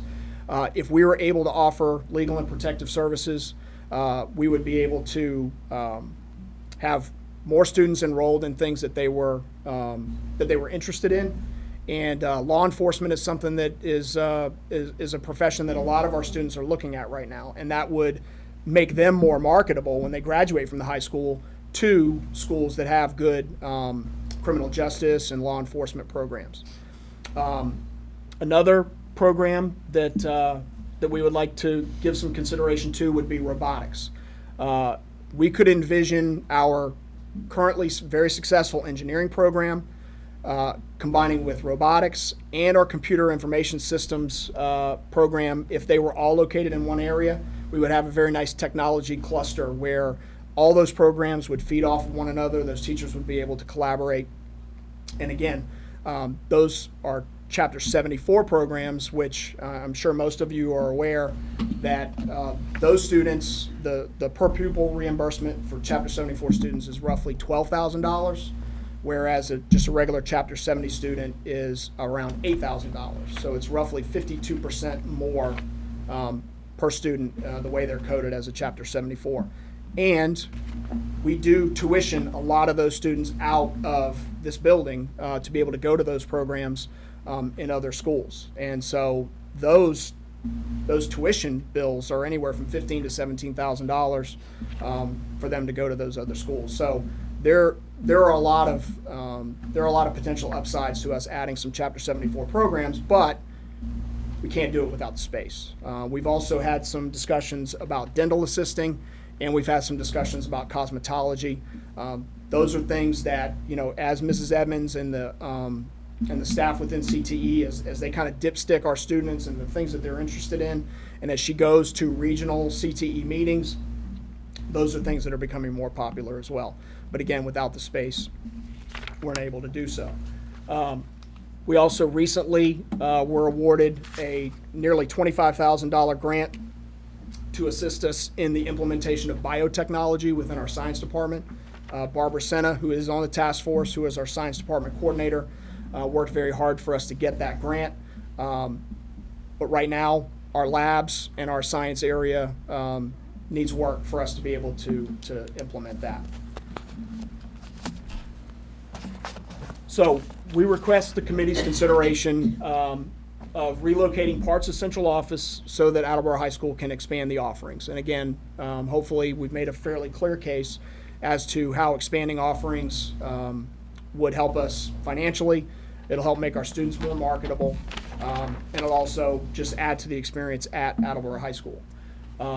We also would like your consideration of a space needs study where we bring in a team of engineers, architects, and/or contractors who can speak to the key stakeholders, parents, staff members, students, administration, to look at as much of the physical plant as the committee sees fit for us to have over the next year, 2 years, 5 years, to be able to best effectively utilize that space. Cody talked about the situations in B building where we have classrooms that were built in the 70s and they were massive classrooms. The open classroom model was popular back then. It didn't last very long. Temporary walls were put in, and the HVAC issues are they're very difficult for us to manage in the winter and in the summertime. So, we thank you for your consideration. Thank you to each of you for the presentation. Mr. Sheehan, do you want to add any comments, particularly with regard, it seems as though the task force has identified a threshold question that is going to need to be addressed by this committee and other entities within the community. Is that a fair statement? Very much so. To enlighten the committee and some other pieces of it, it wasn't a surprise that the task force came up with this. We actually, central office administration, CTE, Bill Rooney, Jason, we actually were in the discussion mode of this in the fall of this last year. So we recognize the fact that we really want to grow our high school. We want to grow our CTE program. We have ways by which we can provide better opportunities for our kids. And if that means that we, as a body, should be looking at central office moving, getting out of where its present location is, then we've got to really consider that. So much to the point where we also know that central office, in fact, has greater need for space as well, in different conference rooms and different areas that we need to develop professional development in and so forth. So, and we have other professionals that are key factors of our education development and our curriculum development that are in areas that is not very conducive, summer or winter. So consequently, we recognize what the need is. I think this is a direction that I absolutely positively think that we should look at. As a matter of fact, Jason and Dave Sawyer and myself and Tom Rose, et cetera, we've been on field trips to all of Attleboro. Just trying to find a Potentially home. looking at where central office could possibly be located. And so we've taken some of those field trips and we have a pretty good idea. So this discussion has taken place over the last 8 months. Good. I think it's a discussion that will continue. We're not going to make a decision tonight. I don't. That'll come as a big surprise. But it's this. The point of the task force is to start conversations, and this is one of the conversations I think that needs to take place. Mr. Jacoby, do you want to comment at all about the need to bring in some professional expertise with regard to assessing some of the next steps? Yes, be happy to. I'd just like to start by, first of all, saying that I'm very impressed with Attleboro High School, and the fact that we're here as a committee saying it can be better doesn't mean that there's anything wrong with it. So I want to be very clear about that. My oldest daughter graduated 10 years ago, and my youngest just graduated a week ago, and I've seen amazing changes in the 10 years, very positive changes I'm very, as a parent, very, very happy about. But everything can be made better. With regard to the central office location, I've been on the Municipal Building Commission since the early 90s, and we were then rolled into the School Building Committee for school projects when state law changed. I've had the opportunity to see the renovations of every building in the district and the construction of some new ones. One of the principles that we learned very early was that every public building should invite you in. This building does not. Mm-hmm. The circular entrance is not the entrance to the building. Mm-hmm. It's not where you go to high school. It's the central office. That's wrong. The central office should not be where it is, in my opinion. And I think that if you asked any group of professionals, architects or engineers, they'd probably tell you the same thing. So I think that the decision, if you make it, to move the central office would start a domino effect that could really help improve the physical plant in the building. Mm. With that being understood, if you were to grant us that as a starting point, what we realized in hearing from all of the various stakeholders at the committee meetings was that there are some exciting opportunities to make Attleboro High better. There are a lot of students who go to that Catholic school up the road. There are, I don't want to name it, there are a lot of students who go to, I guess, to Tri-County and to other places at great cost to us. My son went to Franklin in the BICO program because Attleboro High did not have a special needs program available to him. And he went to the league school before that in Walpole, and the cost of sending him to those schools is enormous. It was wonderful. He's a college student now and very proud of him, but those things should be here in town. Mm-hmm. And in order for us to do that, in order for us to figure out what we can provide, we really need, it's beyond the capabilities of our committee to talk to all of the teachers, to talk to the department heads, to talk to student representatives, and then to distill that into a plan that says we can put a robotics program in by taking this space and rehabbing it and moving what's there to another part in the building. That's a professional architectural function. And we can certainly exercise oversight. We can take the findings of such a group and then tell you what our opinion is as to whether their findings are good or bad or not for Attleboro. We've been doing that for a long time in building and rehabbing schools. But we do need professional help in order to complete this task appropriately. And I don't think it's realistic to think that it can be done by October as well. I think we probably need to take a bit longer time to do that. But my pitch to you tonight is that we do need help to do this right.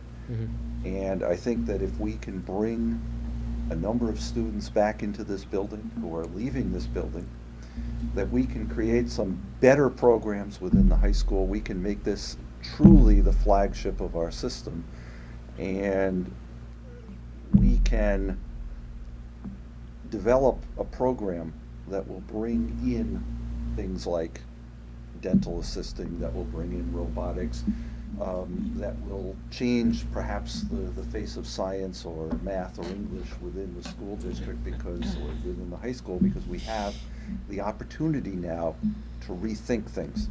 We know we're not going to get a new high school. The state is not going to fund a new building for us. This is it. Let's make the most of it.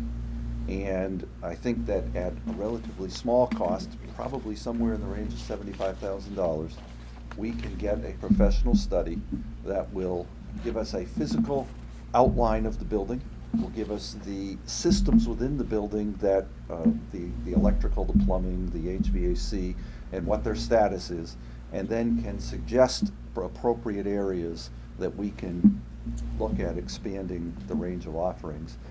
And as I understand the math, when we bring those students back, we should be able to fund all of those things because we're not spending $17,000 to pay to transport someone to another community and pay their tuition.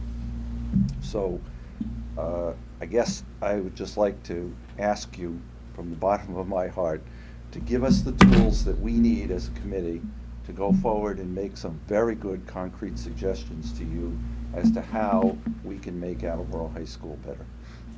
Thank you, Mr. Jacoby. Mr. Withers.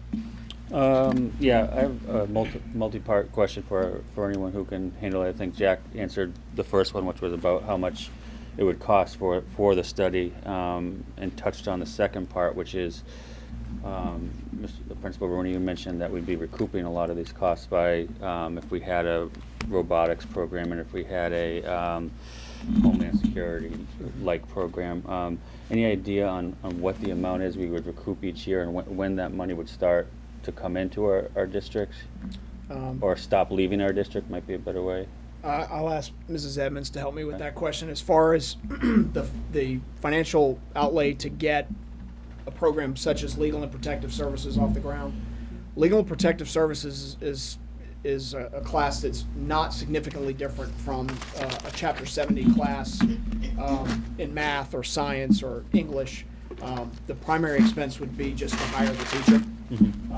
Now, obviously, if we went with robotics, we'd have to get some of those pieces of equipment. But Mrs. Edmonds, can you comment on how long it takes to get a Chapter 70? It takes approximately 3 years before a program is fully vested as a Chapter 74 program.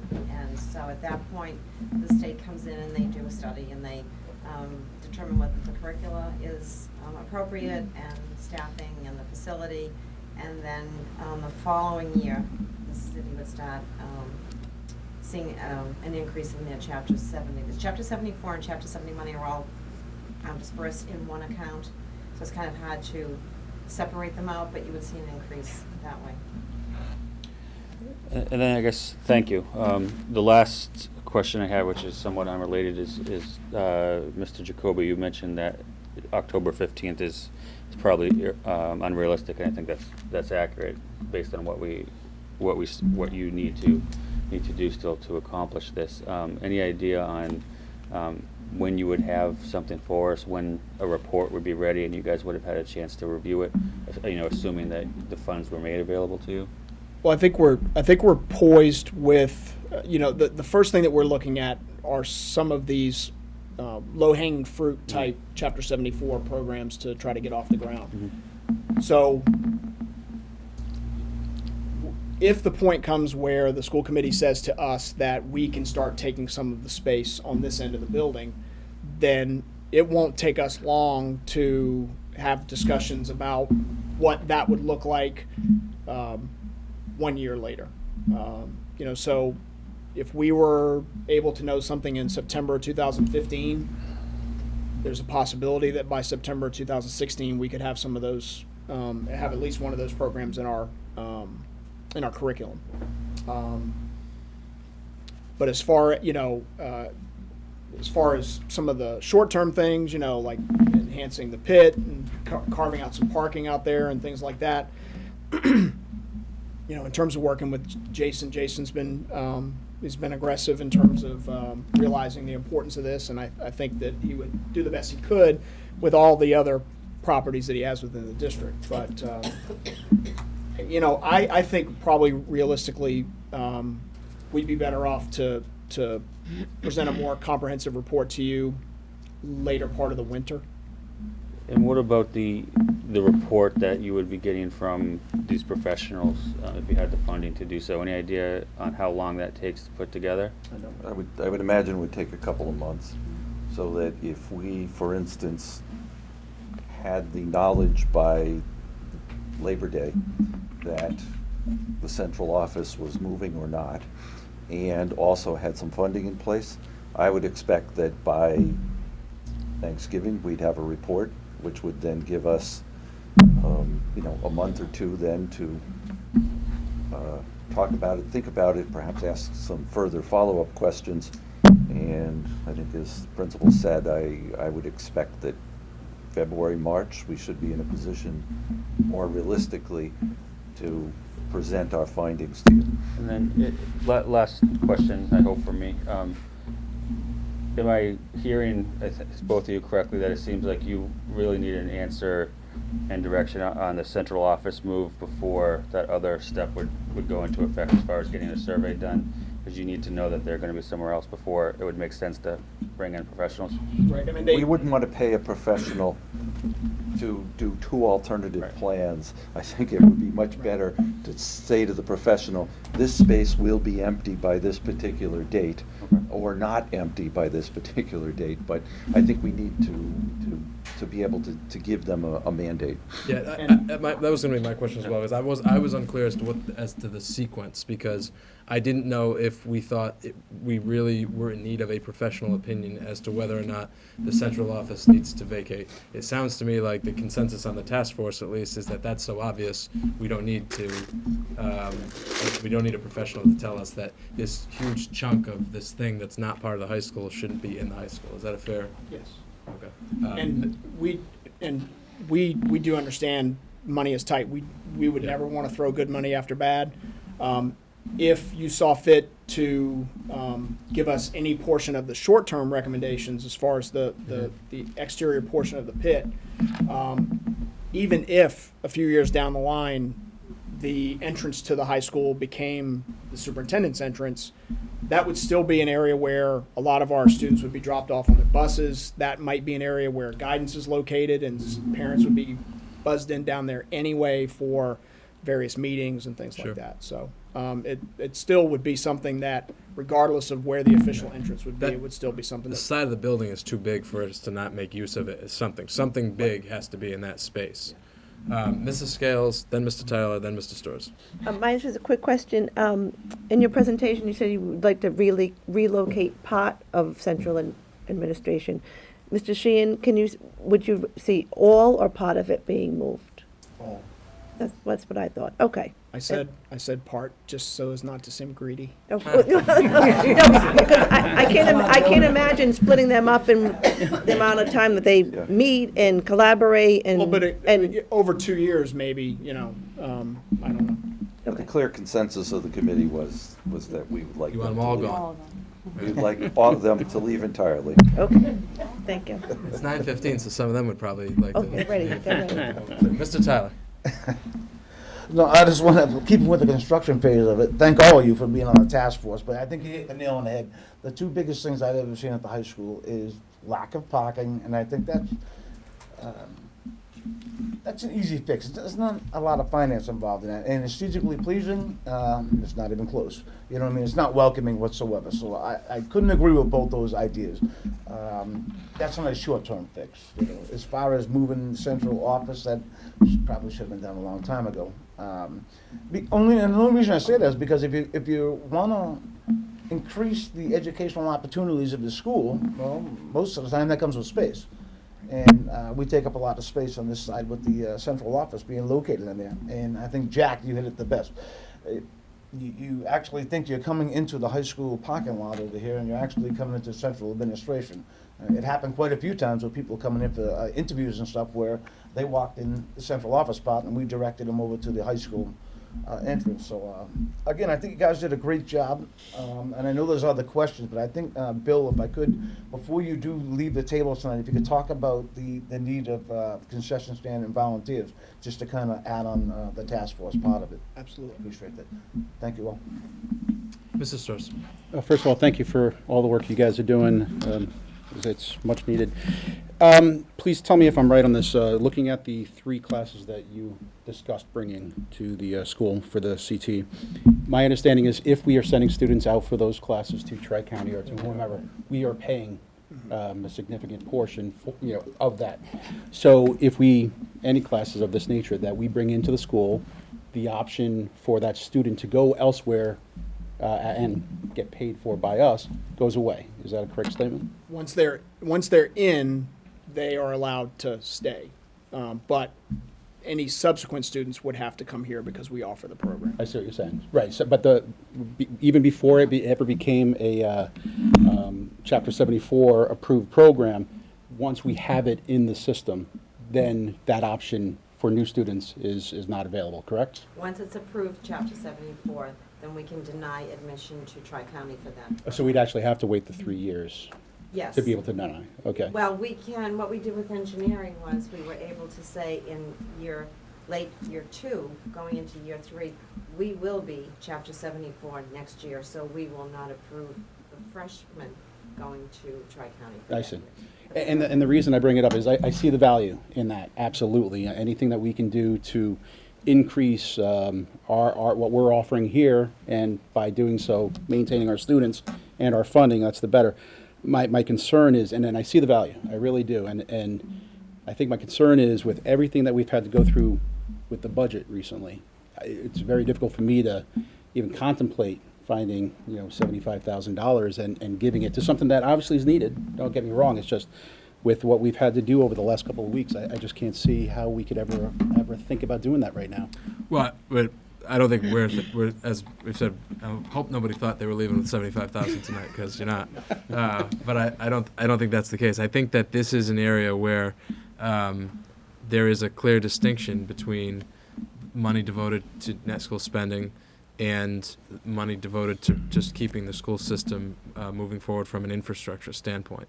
And exactly where that comes from, whether it's patched together, whether we seek some partnerships from other entities within the community, whether we appeal to the municipal government for an understanding that this is not any other expense. I think there are a variety of avenues. I think we all need to sort of think outside the box as to where it's going to come from, because you're certainly right that while this is an important challenge that the district is facing, and we need to make progress, we need to lay the foundation for further progress, we are not in a position to, frankly, if we had the money to put toward these goals, we wouldn't have a task force, and we'd probably be sitting in a refurbished building. We don't, and so we're not. But I think that one way or another, this building needs to be upgraded, and we need extensive renovations. So, I'm sorry, Mr. Rooney. Mr. Sheehan affectionately refers to the room to my right as the Zamboni room. I think that there's one scenario that if we were able to command some space, and through the years, we've done a very nice job of using space that wasn't necessarily designed for like one particular thing. We have, you know, we'll put classrooms wherever we need to put classrooms, and we'll put offices wherever we need to put offices. You know, maybe that space needs study could come, you know, in FY16 when hopefully, you know, things are a little bit better. But if we had a sense that we could start commanding some space for the next school year, we could offer legal and protective services in that room without being told by a $75,000 space needs study that, well, that's where legal and protective services should go. Right. I mean, I could offer legal and protective services, you know, in a room that used to be devoted to geometry. Right. Robotics may be a little bit different because I think the partnership between robotics and engineering and potentially computer information systems is a nice technology cluster that would benefit the students and the teachers. Yeah, and I think what we're identifying here is why the task force needs to keep doing its work, because these are the more questions that we can answer while the school committee is running around trying to find you some money. I think the better off we'll be, and potentially the less expensive ultimately, you know, some of these resources will be. Mr. Larson. Thank you again for your work. I completely agree with your short-term issues. Every time I walk into the pit, I keep thinking that I've gone underground. So, and I have. I understand that. As far as moving the central office, because I mean, obviously that's the key on a lot of these other plans, and I think a lot of these plans really just need to happen, and we need to find a way to make those happen. But how much space are we looking for? I mean, I know you said you've gone on some field trips. Do you have a feel for square footage? Obviously, you're going to need parking. I'm guessing you're going to be in the 10,000 square feet range. I didn't know if you had come up with a number yourselves or. We've identified some sites that are very conducive for the Attleboro Public Schools. Okay. And I'd rather leave it at that because I don't want to make people nervous. No, that's fine. I didn't know just. Larson Tool is one of them, I think. I know you've had your eye on that for a while. If you don't mind a little noise, we don't mind neighbors. So. The space is considerable because we're looking at the future and how we're going to place our curriculum people and special education people, our business office, central office people, personnel, et cetera, all under one roof. No, that all has. I mean, because if in fact we're going to make a move, yes, it'll be done right the first time. Got to be with a 20-year vision. Correct. So. Yeah, I think that's a good point. Just the degree to which this has to be a forward-looking approach, and clearly it is. And the other thing I would say about it is the way in which our operational, financial, and educational challenges and objectives are so interwoven throughout this presentation, I think is particularly important. And I appreciate the amount of care and attention that each of them have been given. So, okay, I think. Mr. Storrs? I was just going to say, you know, obviously we can't make a decision on moving central administration until we have the information. But all of this seems like very pertinent to our new subcommittee, the facility subcommittee. It just seems like it plays right into that. So yeah, I think the task force, as I said, it's my expectation that the task force will keep meeting, keep developing goals, keep communicating with the committee, and certainly the new standing subcommittee on infrastructure and facilities, which Mr. Brento will be spending a lot of time with, I'm sure, will be an excellent forum for this communication to continue. I think we do have a sense as to the next steps that you need our attention on, and they will get our attention over the summer months, and we will find a way to be able to give you the guidance that you're seeking. There are challenges to this. We knew that there would be. Whether or not we knew the extent of the financial challenges at the time in the short term is one thing, but we did know what the long-term financial challenges are, and since even our short-term challenges pale in comparison to them, I don't think we should be discouraged in any way. So, thank you very much for your time. Thank you for all the information, and we will be revisiting this topic in the very near future. So, Mr. Carr. And Mr. Rooney, about the concession stand and I need for volunteers. You know, we have a pretty steep challenge in terms of building the concession stand, and you know, we did our homework, and at one point we felt that if we had raised $600,000 that we would be able to build a concession stand that not only would serve the the crowds that would come to the stadium, but would also put us in compliance with the plumbing code in terms of the number of restrooms that we had to have. And that was even after we received a 50% variance from the state. And when we went out to bid, because of prevailing wage, the prices came back between $950,000 and $1.1 million for it to be able to happen. And we raised our $600,000. We were very proud of that, but we realized that that's not going to get it done. And so at a recent SBC meeting, Barry Lacasse and I, along with Jack, talked about the possibility of harnessing a lot of the tremendous community support and community enthusiasm that has come with the onset of the new stadium to be able to build this. And Mr. Tyler and a couple of other local contractors have come together as kind of like the lead construction team. But I'm very excited. I had a meeting today with Mrs. Edmonds and some of our CTE teachers about the possibility of our plumbing students and our electrical students and our carpentry students, being able to use this as a source of pride for them during the summer. But we also envision, a particular volunteer day where, the Attleboro high school football program, as well as Pop Warner and the Whitehawks would all come together and they would have a volunteer day. And then we would have another volunteer day with Attleboro Youth Soccer and our boys and girls soccer programs. So, we're very excited about that. I'm appreciative to Mr. Tyler and the others that have stepped up. Barry Lacasse, who couldn't be here tonight for our task force representation, has taken on the task of kind of being the conduit for all the information. So anyone who's interested in, volunteering and specifically someone that has masonry background, HVAC background, plumbing, carpentry, if you reach out to Barry Lacasse on the cityofattleboro.us website, we will definitely put you to work. Sounds good. Yes. What would you say is the youngest age volunteer that you would be willing to, I guess you could say, accept? Well, some of the preliminary discussions we've had, we're going to have different zones. We would have a zone where, younger kids might be just, not that they would be able to carry large blocks, cinder blocks or things like that, but, we'd be able to have some tasks where some younger kids would be able to do it and would be safe. We've also worked with, the legal representation for the city to get waivers and things like that. But, I would say, some of the kids who are, upwards of 9, 10 years old and up, we'd be able to find some way to be able to help them. Thank you. Okay. Thank you very much for coming in.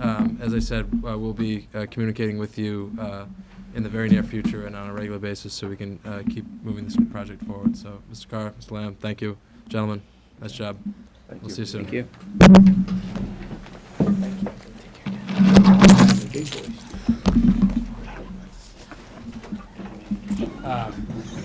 Sometimes Ms. Edmonds?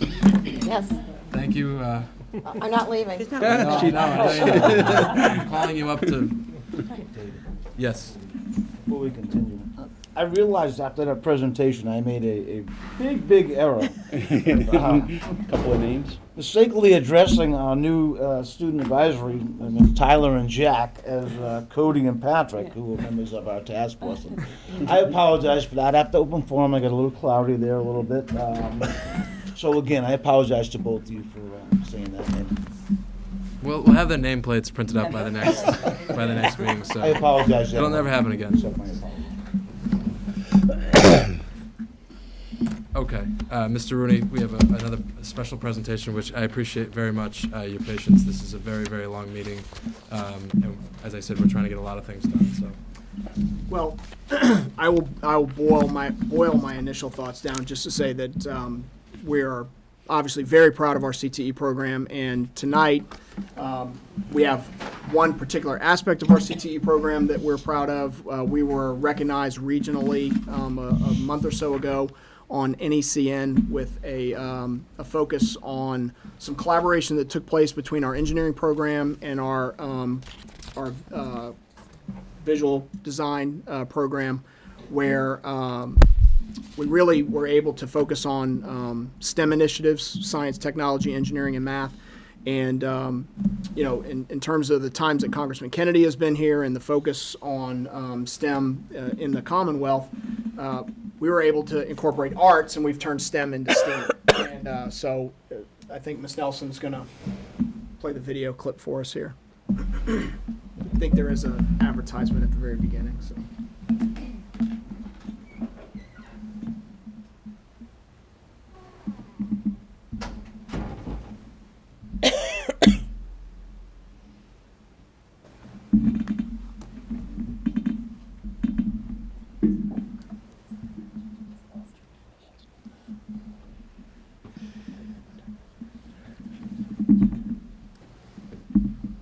This is all ploy to get us about the infrastructure, right? This doesn't do it. Well, we haven't turned the switch on yet. While we're waiting for this, the next item on our agenda is the NEASC accreditation timeline. It's my understanding from the administration that you do not need a decision from the committee tonight. Is that correct? We will be meeting once more before July 1st. So is that? Well, before the teachers get away, if we're going to have to put together self-study committees, we have to do that before the 26th. Okay, I think we can do that before June 26th. But I'm gonna Table that? I think that would be best, especially depending how long this takes to load.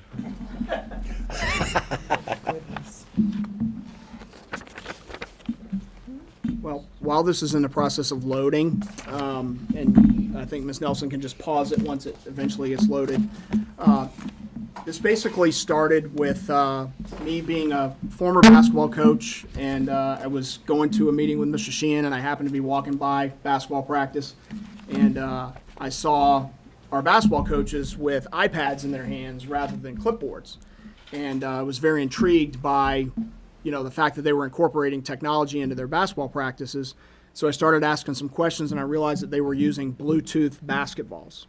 And the Bluetooth basketball, which is called 9450, it has an app that loads onto your iPad or onto your iPhone, and it gives you instantaneous data on trajectory of your shot, how much velocity you have on your left-hand dribble, how much velocity you have on your right-hand dribble. And although, as a basketball fanatic, I was very intrigued by it from that standpoint, I also, I wasn't daydreaming while I was meeting with Mr. Sheehan, but on my way to meeting with Mr. Sheehan, I started thinking about how, the physics formulas and the engineering formulas that had to go into, making this basketball a reality could possibly be incorporated into our math classrooms. I saw potential for statistics. And as I was talking to Mrs. Edmonds about it, we talked about the possibility of working with Miss McGinnis, who is our engineering teacher, and then that turned into a collaboration with Miss Ruiz as well, who is unable to be here tonight. So. Close it when we start it. Yeah, We may have to table the video too, but if you want to, I'm gonna work on the video. Yeah, we'll put Mr. Rooney to work on the technology and. But I wanted Miss McGinnis to be here tonight, number one, to get the recognition for taking a relatively outside the box idea and running with it immediately. And Ms. Ruiz deserves that credit as well. But also the fact that we were invited to New York to present. We worked with Apple, and we were asked to present at the New York City Teachers Union. So maybe Ms. McGinnis can comment on that. Ms. McGinnis, do you want to share? I mean, floor is yours, and again, we appreciate you. I know that this was supposed to demonstrate our appreciation for you. We didn't know that you would be coming to a 3-hour meeting, but please. That's okay. So basically, we were presented with this opportunity to go to New York and share the rigorous lesson plans that Yuritsa and I came up with in a fairly short amount of time.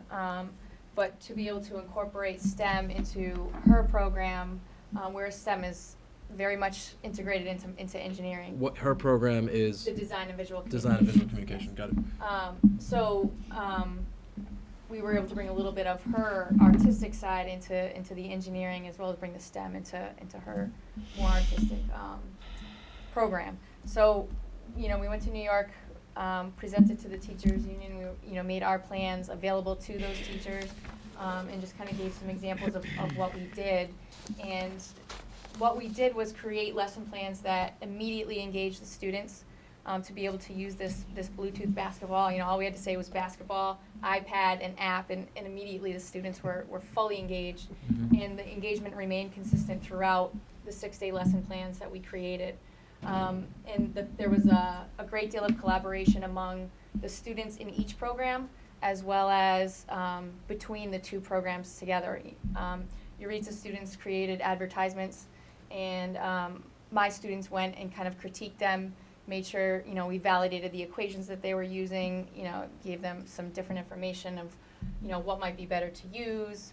And her students were able to film us and be able to use some of that footage into, their advertisements and posters that they created. So Were there, was there overlap between the two classes, or were this two completely separate cohorts of students who just?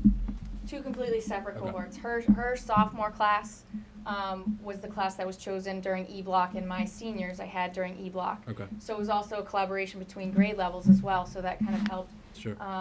With the seniors, felt like they were the big boss, kind of critiquing, some of the younger sophomore students, but, there was And some. the sophomores were in the graphic. The Okay. design students, yes. And they did a wonderful job, with the advertisements that they created. There's some samples back here. Could you tell if you got any recruits for the engineering program? Did I get any recruits? Yeah. No, unfortunately, they were Well, more focused. But maybe by their senior year they might, right? No, Or they're already in a chapter. Oh, they were in one or the Yeah, other. Okay, yeah, I understand. yeah. Got One. it. Got it. They were more interested in creating the advertisement anyways. They didn't want anything to do with the equations, but to put them on the posters. Okay. Um, That's probably how a lot of businesses would operate as well, though, with the Yeah. artists not wanting to be. Exactly, and that's how Euritza set her lesson plans up, was to Mhm. kind of create a company with a client and so on and so forth that followed her her frameworks that it most certainly was able to align with. So. Well, I saw the New England Cable News thing, and you represented the school amazingly well, and I'm sure you did so in New York as well. And I guess one of my questions would be: are there plans for similar collaborative efforts next year? Has this sort of evolved in any way where there might be new projects? Most definitely. Mine was a 6-day, lesson plan, but I definitely need to expand mine into at least, a 2-week set of lesson plans. We kind of crunched things in due to some time constraints, but, I barely, I touched on a lot of physics. I touched a little bit on statistics, a little bit of CAD work where the students actually created 3D models of the basketball court measurements and everything that went into the different equations. So I think if we could certainly expand into the physics department, we could certainly expand into the statistics department. And, if we look into it a little bit further, there's certainly, if we got robotics or computer systems involved as well, we could get a little bit more into the Bluetooth side of things and the makeup of the basketball with the engineering students. And so there's so many different routes that we could go with this in different departments that we could touch and collaborate with. And, I think this is just the tip of the iceberg. I think we can go a lot further with it. Yeah, no, I think it's exciting, and I think all the different variations that could potentially be employed. I think it's definitely worth attention. So I appreciate the high school and yourself, Mr. Shin. Coach Rooney, let's get down to the brass tacks. Is this going to produce more wins? I think it could. Okay. I think it could. And we'll be crediting the engineering department and the graphic Exactly. design people for that. Maybe. So. I can't say enough for the work that Carrie and Euritza Ruiz did. It was phenomenal. We threw them, no pun, a curveball, and they took it and they ran with it. And they came up with the most amazing lessons. And to watch those kids from two different ends of the spectrum, the artsy kids and the engineering students, collaborate and respect each other. It was amazing. And the presentation board that's over there I used at a STEM resource fair that I was at, and I probably had 100 people stop by to find out what the whole thing was all about. Sure.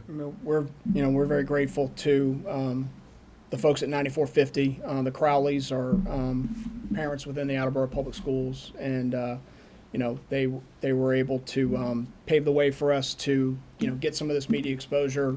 We also got some print media exposure. We got some online media exposure with some K through 12 technology magazines and things like that. So again, we've said many times before how proud we are of the things that are going on at the high school, but it's been my goal over the last 2 years to put as much of that out into the public as possible.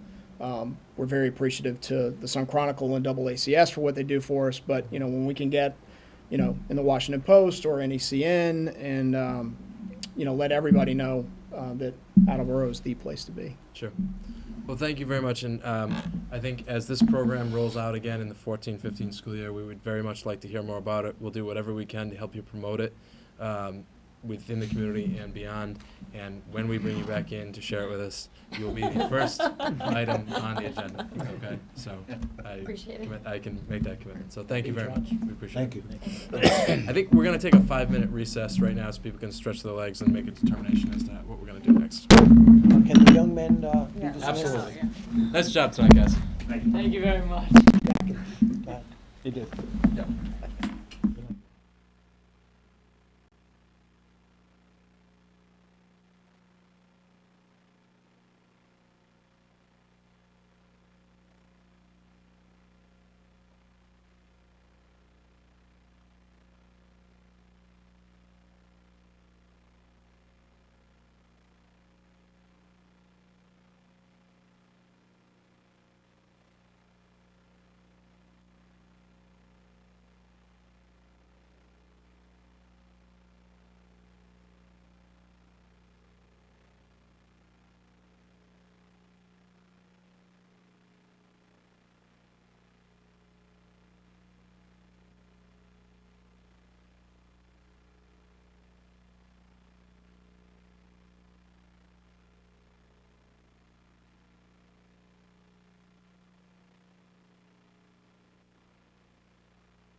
the meeting is called back to order.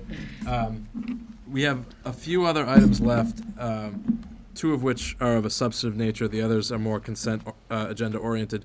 I've conferred with Mr. Sheen and Mr. Sawyer, and the three of us are of the opinion that given the fact that it is almost 10 o'clock and that this committee needs to convene next week to take our final budgetary votes, that we would recommend to the committee that we table the final two substantive items and we'll pick them up again next week. We are looking right now at either Tuesday, June 24th or Wednesday, June 25th. And I will communicate with the committee later tonight with regard to getting people's availability and whatnot. But are there any major and well-articulated objections to tabling the final two items for tonight? Okay. And so I'm going to make a motion to table items 5 and 6 on the new business agenda. Second.